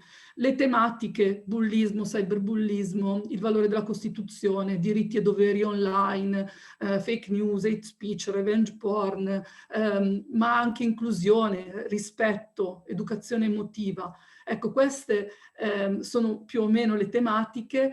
Penso che cogliate le numerose implicazioni che proprio possono portare tutti i docenti di insegnamento della religione cattolica a cogliere l'opportunità data dall'educazione civica, partendo proprio dalla comprensione condivisa di quelli che sono i valori fondamentali della vita che promuovono il bene comune, come accennava anche il relatore precedente a me. Qual è, diciamo, la peculiarità del nostro percorso? Proprio alla base di ogni scheda didattica c'è uno o più principi del manifesto. Una docente un giorno, parlando con me, disse questa frase: il manifesto della comunicazione non ostile è un tapiru run. Allora, cosa significa? Attraverso il manifesto alleniamo delle competenze, ma possiamo anche pensarlo come un nastro trasportatore, per cui ci mettiamo, idealmente ci saliamo e ci agevola proprio nel percorso verso quei valori che sono necessari per sviluppare un uso critico e responsabile dei media. Lo strumento principe del nostro percorso è la scheda didattica. Come è fatta una scheda didattica? Un identikit dello strumento proprio che mettiamo a disposizione. Una scheda didattica è così, come la vedete qui, questo è un esempio di una, né la più bella né la più brutta, dove potete vedere proprio, c'è l'indicazione sempre nella banda che vedete in verticale, di a chi è rivolto, perché queste schede sono frutto di esperienza diretta, a contatto con i minori, con i docenti, a cui hanno contribuito tanti professionisti, per cui sono stati scelti proprio in base alle esigenze della fascia di età proprio che prendiamo in considerazione. Abbiamo dei tempi indicati, abbiamo un titolo, no? Un argomento, abbiamo le competenze chiave su cui vanno a lavorare le schede, proprio sia perché le linee di indirizzo di educazione civica ci dicono che lavoriamo sulle competenze di cittadinanza, ma dall'altra parte è una scelta educativa, perché sottolineiamo l'importanza di trasmettere competenze, conoscenze, atteggiamenti, abilità, di promuovere quel saper essere di cui si parlava prima, da cui poi provengano delle azioni che davvero aumentino le competenze appunto delle persone. E infine sono indicati tutti i materiali, le fonti, lo svolgimento dell'attività e possibili suggerimenti e approfondimenti. Ho saltato volutamente il cuore della scheda didattica, che sono le domande fondamentali. Ecco, gli obiettivi delle nostre schede sono espressi sotto forma di domande, perché vogliamo ribadire così che non si tratta di insegnare, ma di fare in modo che con i propri mezzi alunni e alunne scoprano le risposte a queste domande fondamentali, le sentano parte di sé, le vivano nel profondo. Ecco, questo è un punto focale, perché se pensiamo, tutti gli argomenti di cui io vi ho parlato sono normalmente trattati nell'ora di insegnamento della religione a scuola e hanno profondamente a che fare anche con la cittadinanza attiva e digitale, ma anche con questo tipo di metodologia. Gli studenti, quando pensano all'ora di religione, pensano a uno spazio di riflessione, a uno spazio scarsamente nozionistico, vuoi che non ci sono i voti, a uno spazio che sia profondamente educativo, e nonostante in educazione civica invece ci sono i voti, questo è quello che noi vorremmo far passare attraverso le nostre schede, uno spazio dove ci si possa confrontare. Allora, quali sono i punti di forza del nostro progetto, che a mio parere possono essere anche dei punti di incontro rispetto alla tematica che stiamo trattando oggi? Allora, sicuramente uno dei punti di forza del nostro progetto è la trasversalità. L'educazione civica è un insegnamento trasversale.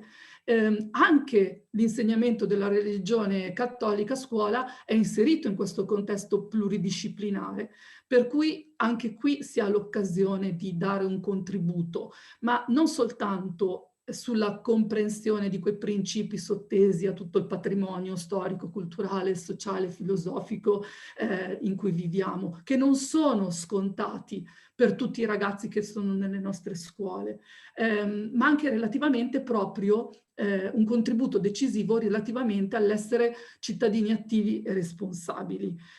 Con i principi del manifesto noi richiamiamo continuamente l'importanza dell'inclusione, del rispetto di sé e dell'altro, della responsabilità. Alla fine è una reale opportunità per educare a un nuovo umanesimo. Altro punto di forza è, fatemi usare questa metafora, possiamo dire che l'educazione civica è la materia di allenamento alla vita. Qui vediamo il nostro manifesto che apre le finestre. Allora, cosa significa? Significa che il nostro progetto non vuole restare confinato alle aule, che siano aule reali o aule virtuali, ma abbiamo bisogno proprio che si apra e susciti negli docenti e anche nei ragazzi il desiderio di mettere in relazione risorse e competenze, che si abbia la voglia di generare un cambiamento. E il primo cambiamento è proprio rispetto alla possibilità di privilegiare un apprendimento di tipo collaborativo, quindi apprendere insieme agli altri in un'ottica collaborativa. Non è, come ripetevo prima, solo memorizzare, ma si tratta proprio di acquisire nuovi atteggiamenti, nuovi comportamenti, sperimentandoli già lavorando insieme. Altro grande tema, la possibilità di agevolare un'alleanza tra scuola e famiglia, tanto difficile come le nostre attività offrono un gancio per coinvolgere le famiglie, per rispondere a un questionario, per indagare sulle abitudini familiari, per semplicemente magari con i più piccoli fare un'attività a casa. Ecco, un gancio per dire: ehi, stiamo facendo questa cosa a scuola. E ancora più ampio, proprio l'ambizione anche di creare una cultura dell'attenzione alla parola e una cultura inclusiva, per cui anche coinvolgere una comunità. Quindi qui spendo un'altra parola su un punto di forza, che è proprio la possibilità col nostro progetto di creare una community. Il progetto di educazione civica è un progetto aperto a cui contribuisce continuamente tutta una community di docenti. Noi abbiamo regalato delle schede didattiche, ma dall'altra parte i docenti continuano a regalarci anche loro poi con le attività che fanno con il manifesto delle schede, e si entra proprio a far parte di una community dove c'è anche questo confronto. Abbiamo questo portale nuovissimo che si chiama Anche io insegno, che vedete ancora in una forma beta, no? Però abbiate pazienza, si amplierà, dove proprio ogni docente può caricare la propria attività o la propria esperienza fatta con il manifesto. L'idea di fondo è quella di creare una comunità educante, perché le relazioni educative richiedono tempo, cura, attenzione, amore, empatia, ma soprattutto si cresce solo insieme e se ci si educa reciprocamente e continuamente, per cui non solo noi che educhiamo i ragazzi, ma viceversa. Vorrei focalizzarmi un secondo su un altro punto di forza, che è lo stile non ostile, l'ho chiamato così, che è lo stile comunicativo dell'insegnante che decide di utilizzare le nostre schede. Chiaramente non c'è scritto nelle schede qual è lo stile dell'insegnante, ma un punto chiave proprio della gestione del percorso, che penso ben si declini con i temi relativi all'alfabetizzazione religiosa, è proprio l'utilizzo di modalità non ostili, ovvero di modalità che favoriscono la riflessione, l'apertura, la ricerca di senso, l'ascolto, proprio modalità in cui la conoscenza ci aiuti davvero a far crescere le capacità individuali e collettive. Io batto tanto su questa tematica dell'inclusione, che è molto forte nel nostro manifesto. Concludo con condivisione, con questa riflessione. Quando sono stata chiamata, invitata a partecipare a questo momento con voi, ho pensato immediatamente: ma cosa potrò mai dire?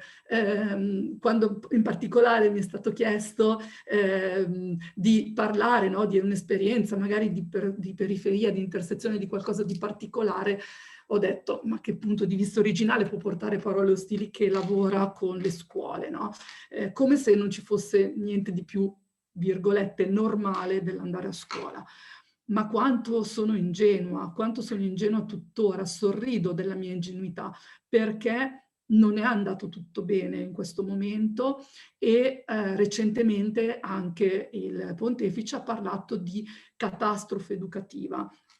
Noi, proprio in occasione del compleanno del manifesto Comunicazione non ostile, 17 febbraio, abbiamo lanciato questa scheda didattica che si chiama Lascio un commento, dove abbiamo chiesto ai docenti, ma anche ai ragazzi della scuola secondaria di primo e secondo grado, di lasciarci un messaggio molto semplice, dove chiediamo come stai e che cosa sta cambiando per te in questo momento. Ecco, io ho letto circa 300 risposte e mi sono sinceramente commossa. E penso che dopo aver letto queste risposte, che probabilmente verranno alla luce più avanti in una forma perché sono un materiale davvero prezioso, credo che l'alfabetizzazione religiosa e l'educazione civica si incontrino proprio in questo terreno della ricerca di senso della nostra esistenza, nell'ascolto delle domande che alcune volte non vengono neanche espresse, ma che i nostri ragazzi hanno dentro. Allora vorrei concludere cogliendo la sfida anche di utilizzare un linguaggio nuovo vicino ai ragazzi, utilizzando proprio queste parole. È tempo di sottoscrivere un patto educativo globale con e per le generazioni, un patto che impegni le famiglie, le comunità, le scuole, le università, istituzioni, religioni, governanti, l'umanità intera per formare persone mature. Ecco, educhiamo all'impegno per formare persone mature, ma possiamo farlo solo se restituiamo fiducia nell'altro, se restituiamo una speranza, una fiducia nel futuro. Per cui se riusciamo con i nostri percorsi di educazione civica, di alfabetizzazione religiosa, con il nostro esserci di fianco ai ragazzi, a dare con l'educazione dei semi di speranza. Nell'educazione abita il seme della speranza, una speranza di pace, di giustizia, una speranza di bellezza, di bontà, una speranza di armonia sociale. Ecco, con questo concludo con una delle parole più importanti del cittadino e di tutti, che è grazie. Grazie quindi a Barbara. Alberto si è mutato. Grazie quindi a Barbara Laimo per la puntualità del suo intervento, che mi sembra molto in connessione con quello successivo, che è affidato a Stefano Pasta, che insegna in Cattolica e che si è occupato sia di educazione digitale, ricordo il suo volume sui razzismi 2.0, sia di scuola, e mi riferisco al recente volume curato insieme ad Antonio Cuciniello, Studenti musulmani a scuola, pluralismo religioso e intercultura. Gli do dunque la parola per una, se non scappa, per una relazione dedicata al tema tra analfabetismo religioso e pedagogia interculturale critica, la risposta della nuova cittadinanza. Stefano Pasta. Allora, grazie di avermi invitato. Provo a portare, insomma, in pochi minuti un contributo che prova a tenere insieme, appunto, come Alberto Guasco diceva, in particolare la riflessione rispetto al pensiero prevenuto nel digitale, ma soprattutto, ecco, la presenza di una pluralità di appartenenze religiose nella scuola italiana, di cui appunto con Antonio Cuciniello, a cui tra l'altro devo anche alcune delle riflessioni che porterò, abbiamo, insomma, il tema a cui abbiamo dedicato la pubblicazione a cui si faceva riferimento. Provo quindi, già in realtà è già stato fatto, ma ad aggiungere qualche elemento con uno sguardo che prova a essere educativo, comunque uno sguardo che riflette sulla scuola. Tra analfabetismo religioso e pedagogia interculturale critica, poi spiegherò l'accezione con cui utilizzo appunto pedagogia interculturale critica, accezione che si deve a Milena Santerini, che è la direttrice del Centro di Ricerca sulle Relazioni Interculturali in Cattolica. Allora, io vorrei ripartire proprio dalla legge 92 del 2019, che credo sia uno degli stimoli, forse il principale, che ha dato avvio alla riflessione che oggi svolgiamo, provando a problematizzare un primo elemento. In quella legge, che è stata anche in alcuni casi un po' criticata perché molto ampia rispetto ai contenuti, scusate le campane in sottofondo, c'è da dire che manca, c'è una lacuna, evidentemente non casuale, manca tutto ciò che in quella legge, no, nell'ampio spettro di temi che vengono presentati, su alcuni c'è una maggiore enfasi, manca tutto ciò che è la dimensione interculturale, quindi anche quella interreligiosa, non è una dimensione non è in contrasto con la legge di sicuro, ma non è tra le tante dimensioni evocate una dimensione che viene citata dal testo del 2019. Evidentemente non credo sia un caso e, come tutte le leggi, riflette anche il clima cultural politico dentro il quale si è maturata quella legge, dentro il quale è maturata quella legge. Ma questo, diciamo, lo volevo dire nel senso che credo sia particolarmente interessante la riflessione che oggi avete proposto e che domani si continuerà. Io volevo un testo che spesso, appunto, sempre con Antonio Cuciniello, citiamo spesso, è il libro bianco del dialogo interculturale del 2008, quindi alcuni anni fa, del Consiglio d'Europa. In quel testo si dice, cito, nel programma di studi tutte le materie presentano una dimensione interculturale. La storia, le lingue, l'insegnamento di fatti religiosi e relativi a convinzioni sono forse fra le materie più coinvolte. L'insegnamento di fatti religiosi e relativi a convinzioni in un contesto interculturale permette di diffondere conoscenze su tutte le religioni e convinzioni e sulla loro storia, offrendo così agli alunni la possibilità di capire e di evitare i pregiudizi. Qualunque sia il sistema di insegnamento religioso in atto, la scuola deve comunque tener conto delle religioni e convinzioni diverse. Mi sembra un passaggio di grande attualità, per dire che appunto non possiamo, come dire, confinare il tema del religioso soltanto nell'ora di religione, dibattito nel quale oggi non entrerò, ma che è un dibattito molto vivo, come sappiamo, in Italia, con una pluralità di posizioni.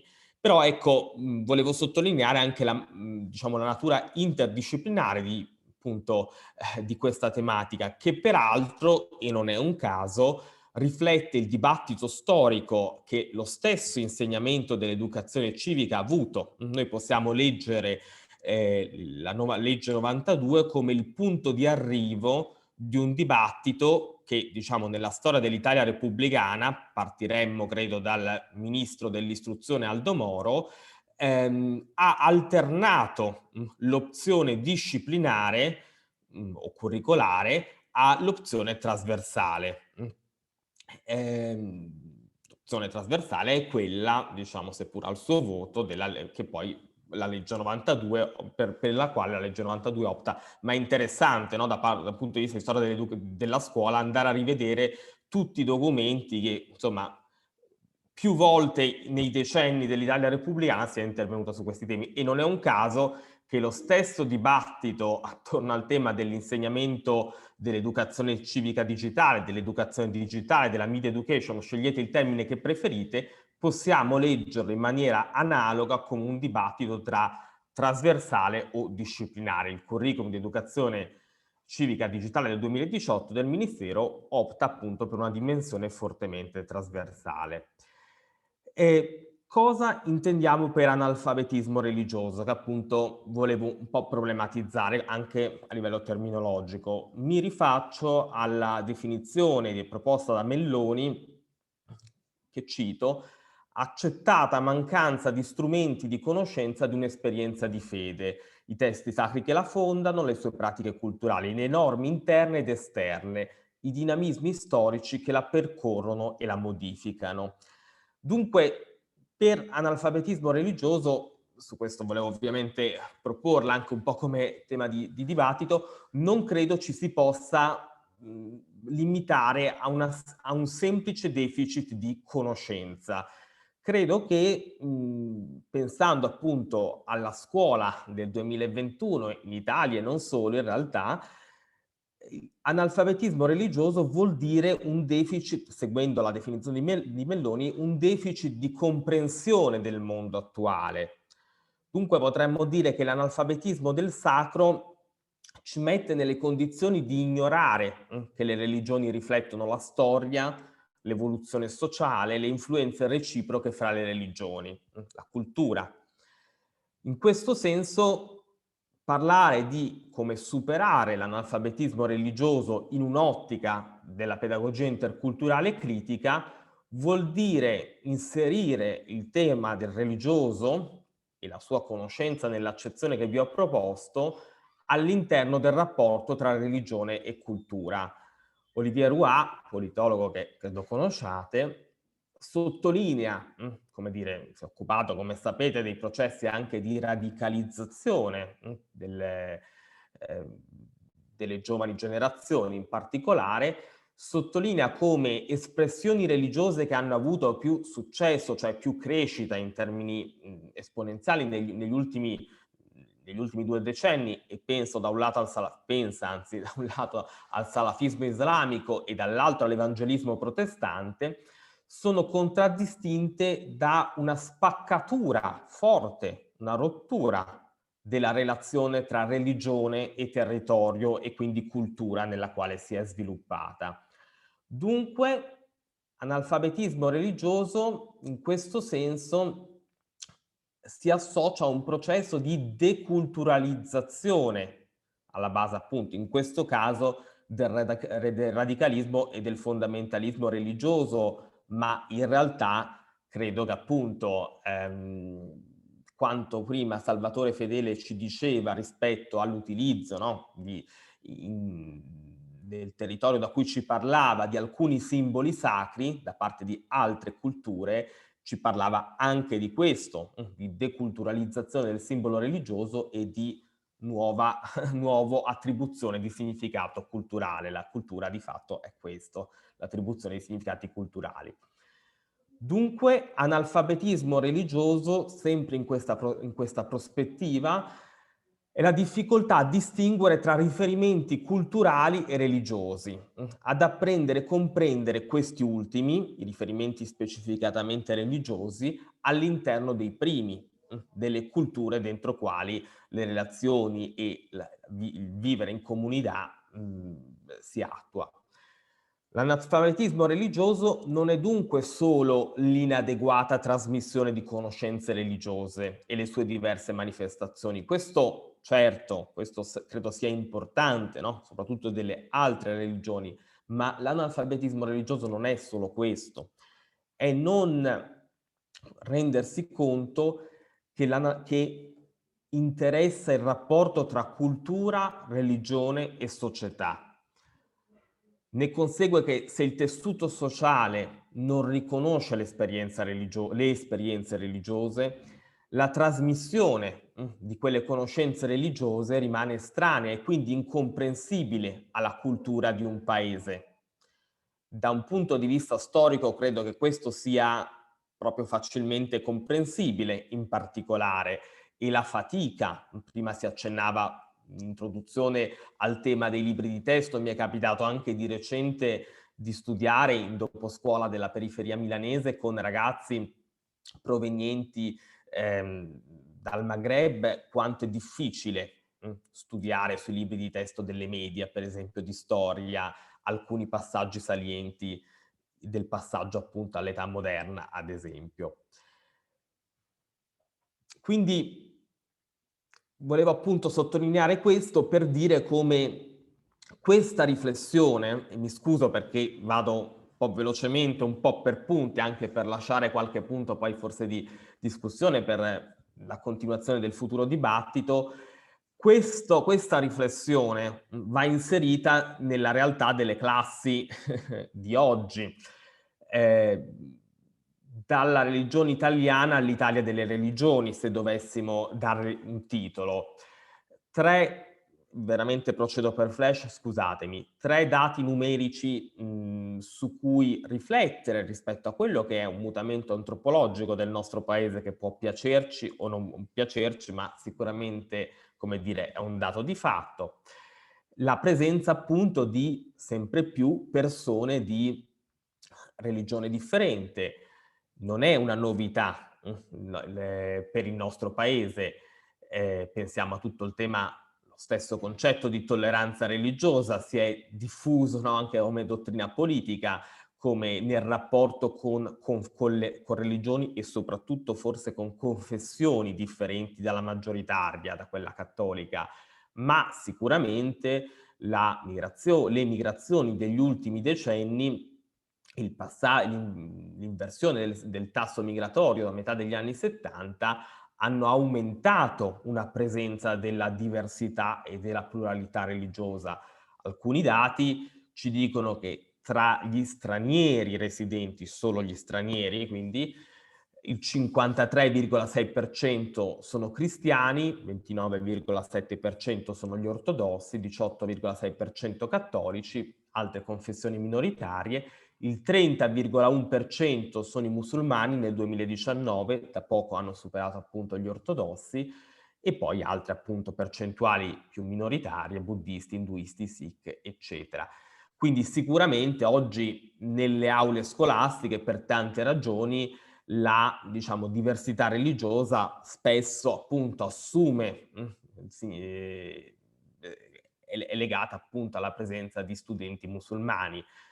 E soprattutto, secondo dato su cui volevo portare l'attenzione, oggi a scuola non ci sono dati sugli alunni, sulle religioni degli alunni nelle scuole, quindi ho prima dato dati sugli stranieri residenti a scuola, adesso un dato invece rispetto agli alunni della scuola ci dice che tra gli alunni stranieri il 64,5% degli alunni stranieri in Italia è nato in Italia, quindi è straniero a casa propria o straniero nel paese in cui è nato e spesso solo vissuto.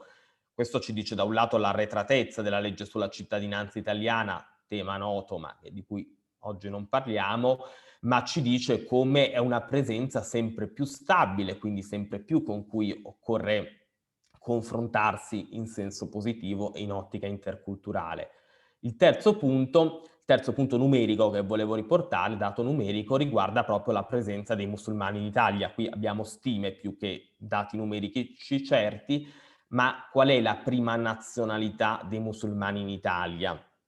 La nazionalità tra i musulmani in Italia più presente è quella italiana. Il 44% si stima dei musulmani in Italia è italiano. Tra la restante parte, il 56% di stranieri, sono soprattutto le prime nazionalità stimate sono marocchini, albanesi, Bangladesh, Pakistan ed Egitto come nazioni di provenienza. Questo mi porta, diciamo... Chiedo cortesemente di avviarsi alle conclusioni, sì, perché perfetto. Dobbiamo recuperare ancora un intervento. Assolutamente. Grazie. Allora provo appunto, avviandosi alle conclusioni, dicendo proprio in sintesi qual è rispetto a questo contesto lo che prova, quindi qual è lo sguardo della pedagogia interculturale e critica. Il riconoscimento a fronte delle religioni differenti a scuola nell'ottica anche appunto dell'educazione civica di cui dicevamo. Il riconoscere e rendersi conto la pluralità delle provenienze all'interno, bambini e ragazzi di differenti religioni possono avere provenienze diversissime, di paesi diversissimi, la pluralità dei vissuti. Eraldo Affinati parlava di esperienza umana quale chiave interpretativa, questo lo sottoscrivo, no? Anche ovviamente da un punto di vista interculturale critico.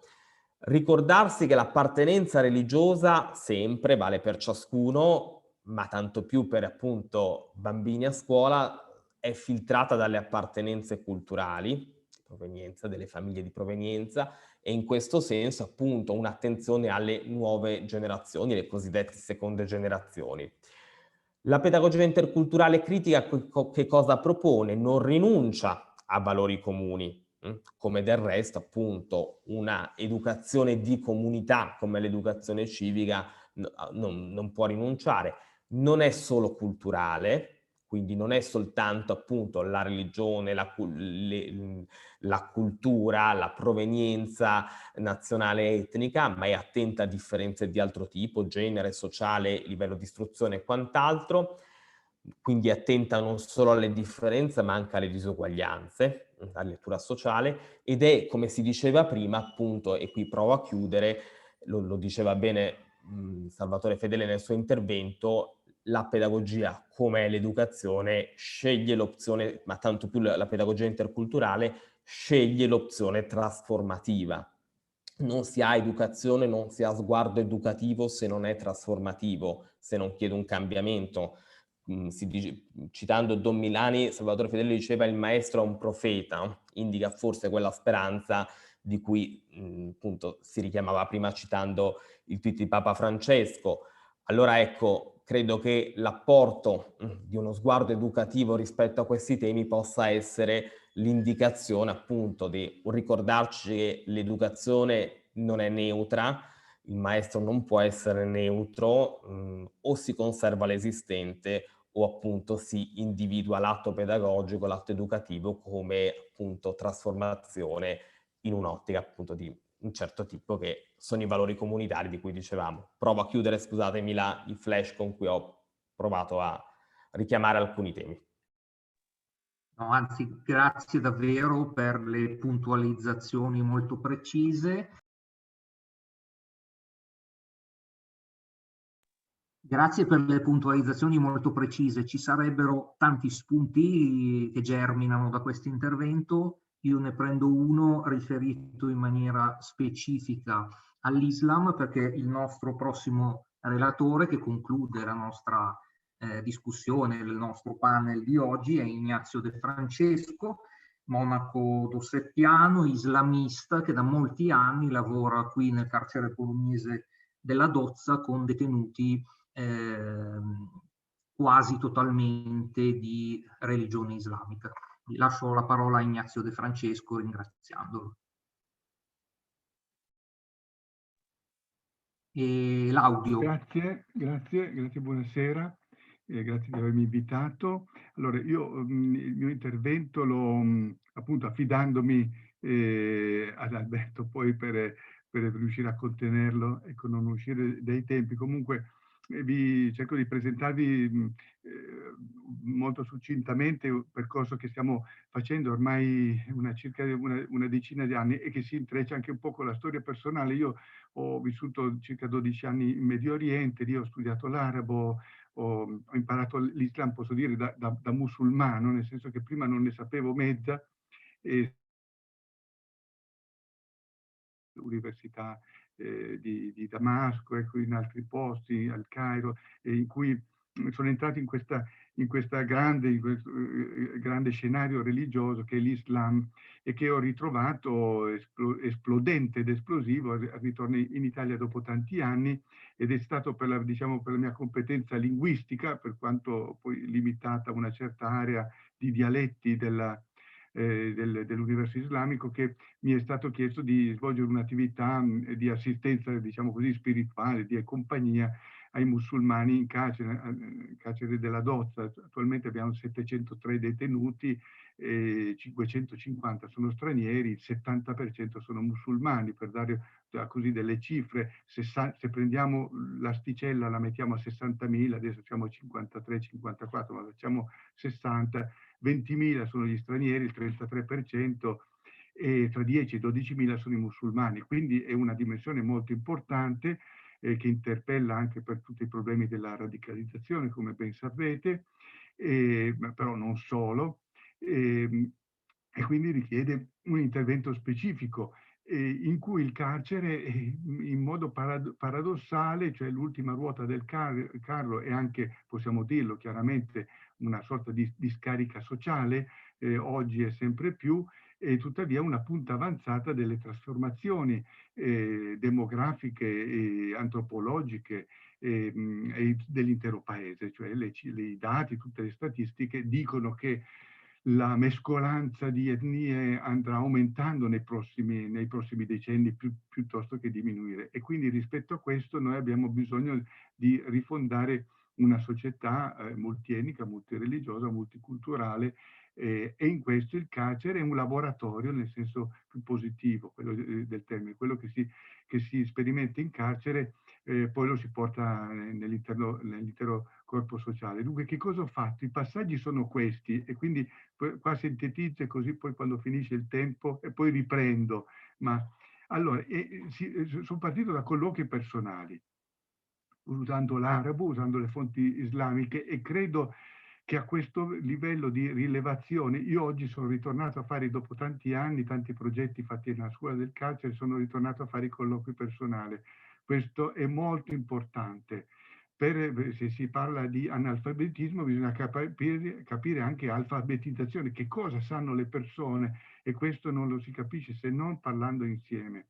E sicuramente i musulmani sanno molto della loro religione, a certi livelli molto più, secondo me, dei nostri cristianucci generalmente parlando, hanno una diffusione orale molto elevata tra loro, leggono pochi libri, però la frequentazione delle moschee, l'esposizione alla predicazione struttura molto in molti una fede che si mischia poi a elementi popolari, di tradizioni che vengono poi tradotte nell'Islam. Io dico sempre, guarda che non è il tuo villaggio della Tunisia quello che è l'Islam, attenzione. Però insomma questa rilevazione per me è stata decisiva, anche come, diciamo così, studente, studioso, ricercatore sulle cose islamiche.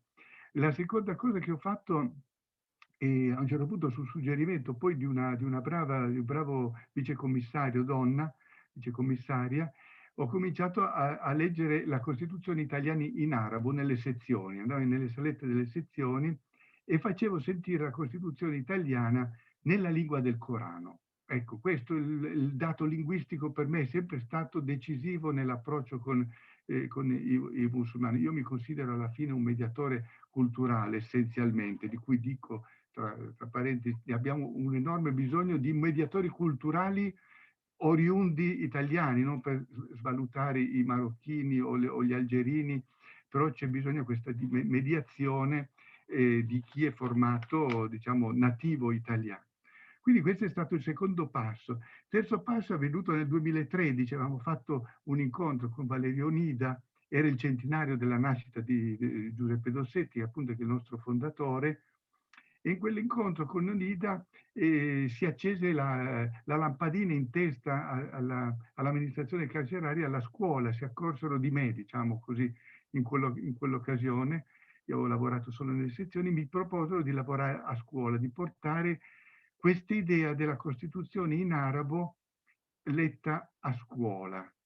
Allora ho accettato, ma a una condizione, che si parlasse di Costituzione, che potessimo portare in arabo la Costituzione italiana e le maggiori Costituzioni, diciamo, della primavera, che in quegli anni fioriva, ecco, non sfioriva, ma fioriva, e quindi in particolare sono state quella del Marocco del 2011 e poi la Tunisia e l'Egitto del 2014, perché una delle idee così che ci ha mosso è che nella trama delle Costituzioni ci sono gli elementi di un dialogo interculturale molto interessante. Sono Costituzioni che sono, parlo poi anche delle ultime in particolare, che recepiscono le spinte migliori, almeno ideali, della primavera, che sono poi contenute nei primi 12 articoli della Costituzione italiana, e appunto sono in collegamento con le cose migliori della nostra tradizione costituzionale, e sono scritte da musulmani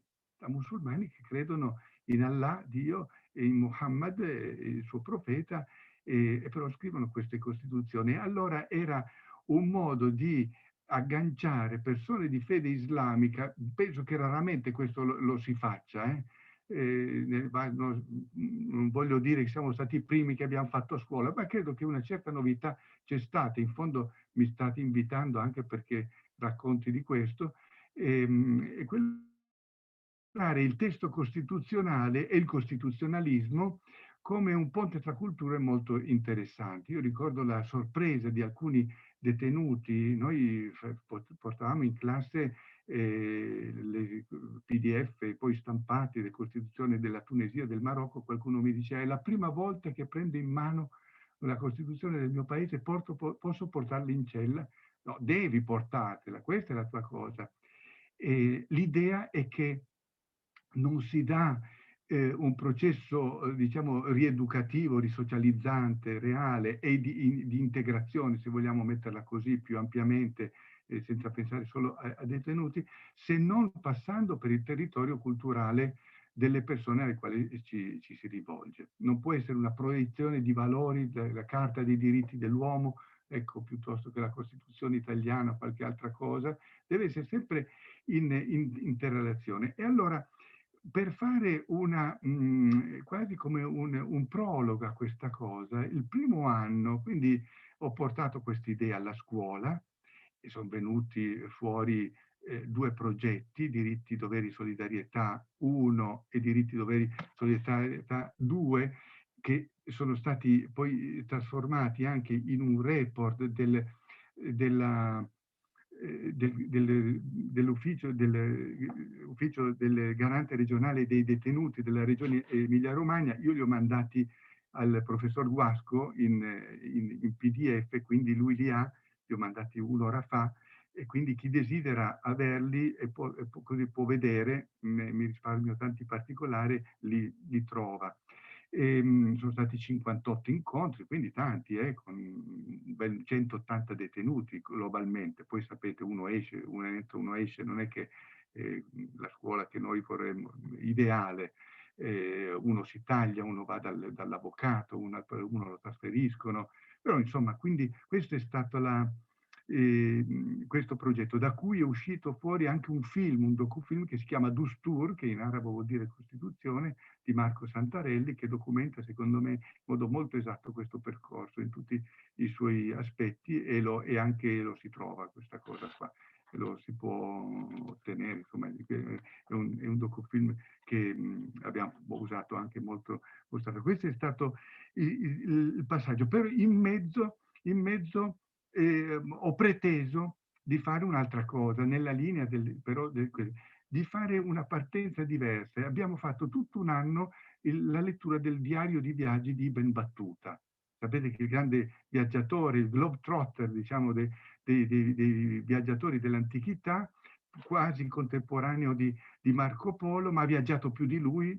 È un ragazzo che è uscito da Tangeri per andare a fare il pellegrinaggio della Mecca, aveva 21 anni, mi pare, 21-22 anni, poi ha detto: ma chi me la fa fare ritornare a casa? È stato fuori 30 anni, dalle Maldive all'India. E questo diario è uno strumento potentissimo di educazione interculturale con i musulmani, perché un musulmano, lui è stato anche Qadi, fatto anche, svolto funzioni, perché poi si è fermato anche degli anni, e quindi un musulmano convinto della verità della sua fede. Nello stesso tempo la passione di viaggiare l'ha costretto a rendersi conto che il mondo è più grande di Tangeri, anche di Mecca. Ha dovuto, e poi molto fresco, io lo consiglio sempre, questo è un ragazzo senza nessuna preparazione che ti dice che a Damasco ha visto per la prima volta i marciapiedi in vita sua, quindi che descrive proprio con la curiosità, e si è trovato di fronte a tante differenze culturali all'interno dell'Islam. Per fare solo un esempio, io che facevo stupire i miei studenti detenuti in classe, nelle Maldive, lui che fa l'ufficio di Qadi cerca di convincere le donne almeno a coprirsi il seno quando andavano in tribunale, perché le donne alle Maldive andavano in topless, era la loro cultura, erano musulmane, il paese in mano ai musulmani, tuttavia non era il problema di velo, era il problema, ecco, di coprirsi sopra la cintola. e quindi, e poi la Cina, ma non mi allargo, solo per dire che questo approccio sulla storia, su fonti storiche di viaggio è stato molto utile a traghettare questa classe che è andata via via allargandosi. In quella dell'anno successivo, qua risalgo, ma si trova tutto, i progetti sono 2013-2014 ho fatto i ben battuta, e poi 2014-2016 ho fatto diritti, doveri, abbiamo fatto diritti, doveri e solidarietà, in cui troverete poi le informazioni sui PDF che ho mandato ad Alberto Guasco. Se uno vuole il cartaceo lo chiede alla Regione Emilia-Romagna, ve lo mandano, chi vuole averlo come documentazione anche in cartaceo.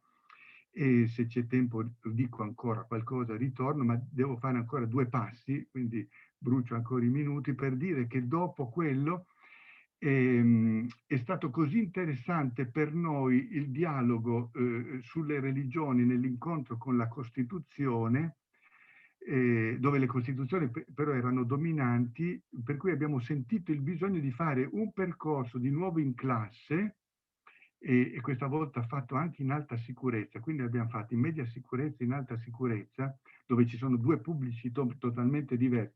In media sicurezza sono sostanzialmente degli stranieri con maggioranza di musulmani, sono gli spacciatori, tanto per i rapinatori, così. Invece in alta sicurezza abbiamo i mafiosi, sono tutti italiani d'origine controllata, tutti portatori di una grande esperienza spirituale e religiosa, molto centrale la religione per questi pubblici. E quindi ci è sembrato interessante fare un percorso in cui si ragionava proprio su che cos'è la religione, un po' i temi che si sono incrociati, quindi non tanto le Costituzioni, ma che cos'è la religione, che cos'è il culto, che cosa vuol dire avere fede, cos'è l'etica legata a un atto di fede. Anche questo è stato documentato appunto dal libro che è uscito, è stato documentato anche da un docufilm che si chiama Nel bene e nel male di Lorenzo Stanzani. L'ultimo passo è quello che stiamo facendo in questi giorni, perché è scoppiata un anno fa, come voi sapete, il blocco delle carceri. Proprio marzo scorso, il 13 marzo, c'è stata la rivolta nelle carceri per l'emergenza pandemica, e allora tutte queste attività che stavamo facendo a scuola abbiamo deciso di portarle fuori. Non abbiamo collegamento da remoto nelle carceri italiane, ecco, e questa è una cosa che bisognerebbe muovere appunto tutte le forze, che abbiamo pressioni per portare il webinar, il collegamento da remoto nelle carceri. Siamo andati su una televisione e una radio, e da allora trasmettiamo attualmente in collaborazione con anche un po' di risorse della città di Bologna, produciamo 60 programmi educational al mese, quindi 60 programmi educational, e mettiamo in onda per un totale di 60 ore al mese su radio e televisione, una radio locale di Bologna e una televisione regionale, Tricolore, con questa idea di trasformare quello strumento. Le televisioni sono accese nelle celle 17 ore al giorno, almeno, e sono in mano sono totalmente incontrollate. La direzione del carcere non può fare altro che sigillare, togliere i canali, ma quello che uno guarda durante la giornata nei canali liberi, e liberissimi poi per l'FM, se è una radiolina, sono fatti suoi. Non si è mai interessata quindi abbiamo Radio Radicale, abbiamo che fa l'accusa al carcere, abbiamo Radio Maria che dice le messe, un po' di Antigone, Radio Popolare, ma non mancava un servizio veramente così che potesse arrivare nelle celle. Ecco, di arrivare alla chiusura, grazie. Bene, quindi chiudo così dicendo che questo è l'ultimo anello della catena, in cui sempre il tema religioso, e questo è diciamo, la mia conclusione, ci siamo abituati a pensare la religione in carcere anzitutto come una risorsa e poi come una minaccia, soprattutto per i musulmani. È una grande risorsa di etica, di senso della vita, di resilienza, di possibilità di rimettersi in piedi, però dall'altra parte sia per i musulmani che per i non musulmani, per chiunque, può evolvere in atteggiamenti che sono di rifiuto, anche solo della propria famiglia, della propria storia. E quindi la gestione dell'emersione del religioso in carcere è una cosa estremamente utile, anzi necessaria, e noi stiamo lavorando su questo. Grazie.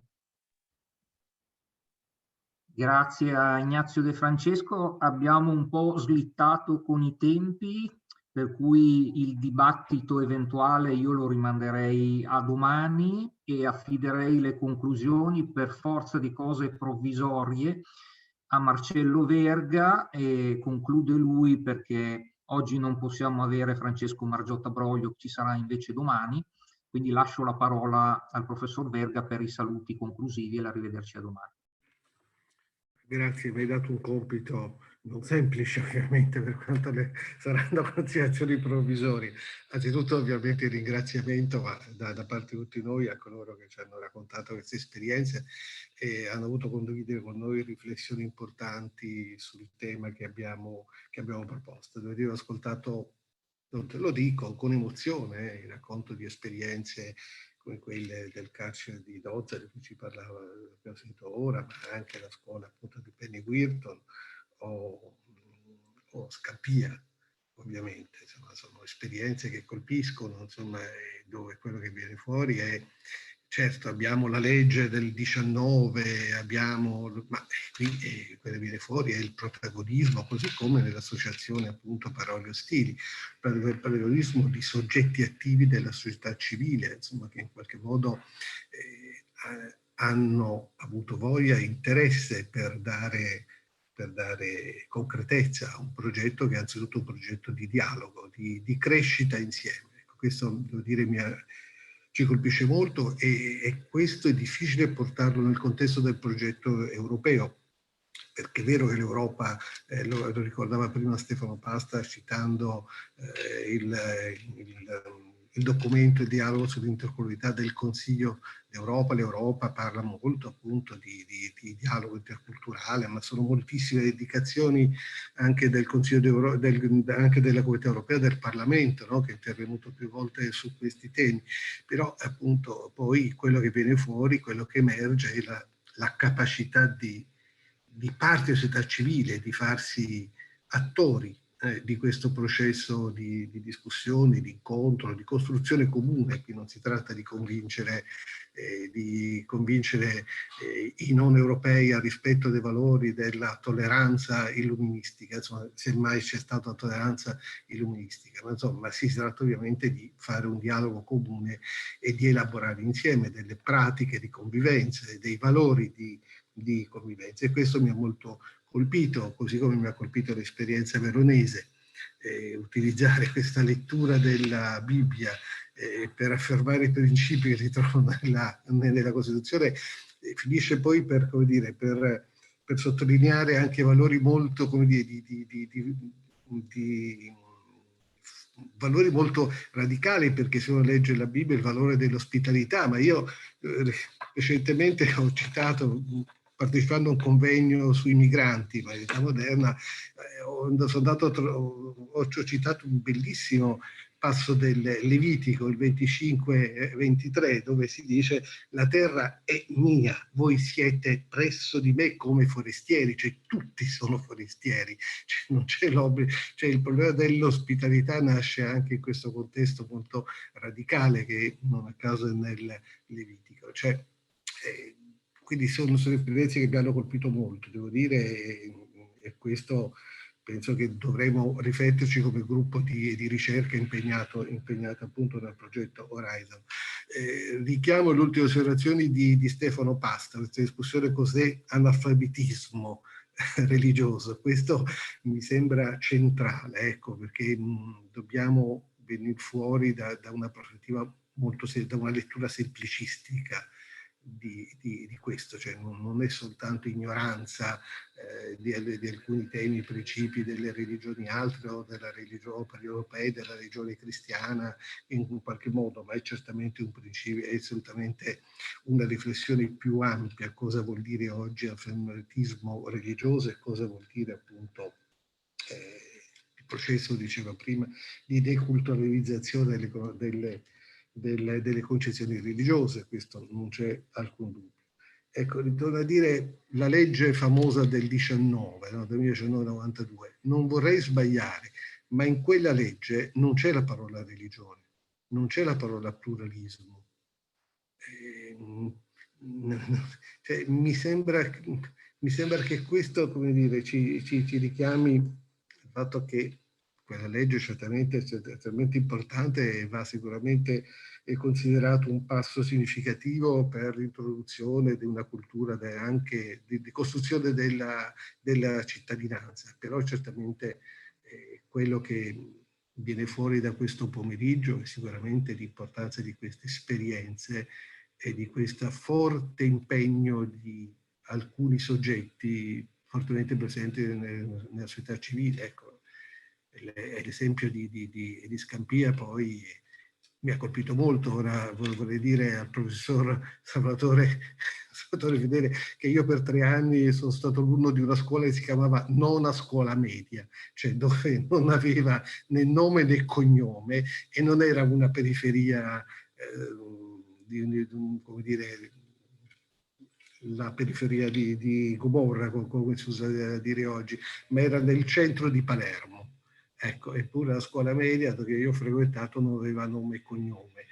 E questo è importante perché era un segno di come lo Stato considerava in quel modo l'istruzione, la scuola, cioè gli strumenti di formazione della cittadinanza. E certamente quello che viene fuori ancora oggi è questa scarsa, quando tra le parole chiave che ricordava il collega di Scampia, ricordava il problema Stato. Ecco, Stato vuol dire questo, cioè non è obbligo, ecco, è la creazione di opportunità, ma queste bisogna saperle creare. Quando veniamo da mesi in cui si tenevano aperti i bar e si chiudevano le scuole, scusate, io personalmente avevo, come dire, l'impressione che lo Stato non ci fosse. Chiuderei così. Se Alberto, ovviamente, lasciando ad Alberto la vera conclusione. La vera conclusione non può che essere un ringraziamento a tutti per i loro contributi e l'arrivederci a domani per chi ci potrà essere, e altrimenti comunque proseguiremo domani sempre dalle 16 alle 18 con la seconda parte della nostra tavola rotonda. Grazie ancora a tutti davvero per la partecipazione e una buona serata. Intervengo un secondo solo per ringraziare anche tutto il gruppo Reires che è invisibile ma super attivo, per cui Emilia Del Giudice, Claudia Fierino, Alessandra Ligi, Michele Rabà, Giovanni Sini e naturalmente il nostro pubblico. Avevamo anche delle domande, ma credo che rimanderemo a domani perché siamo veramente fuori dai tempi programmati. Grazie a tutti.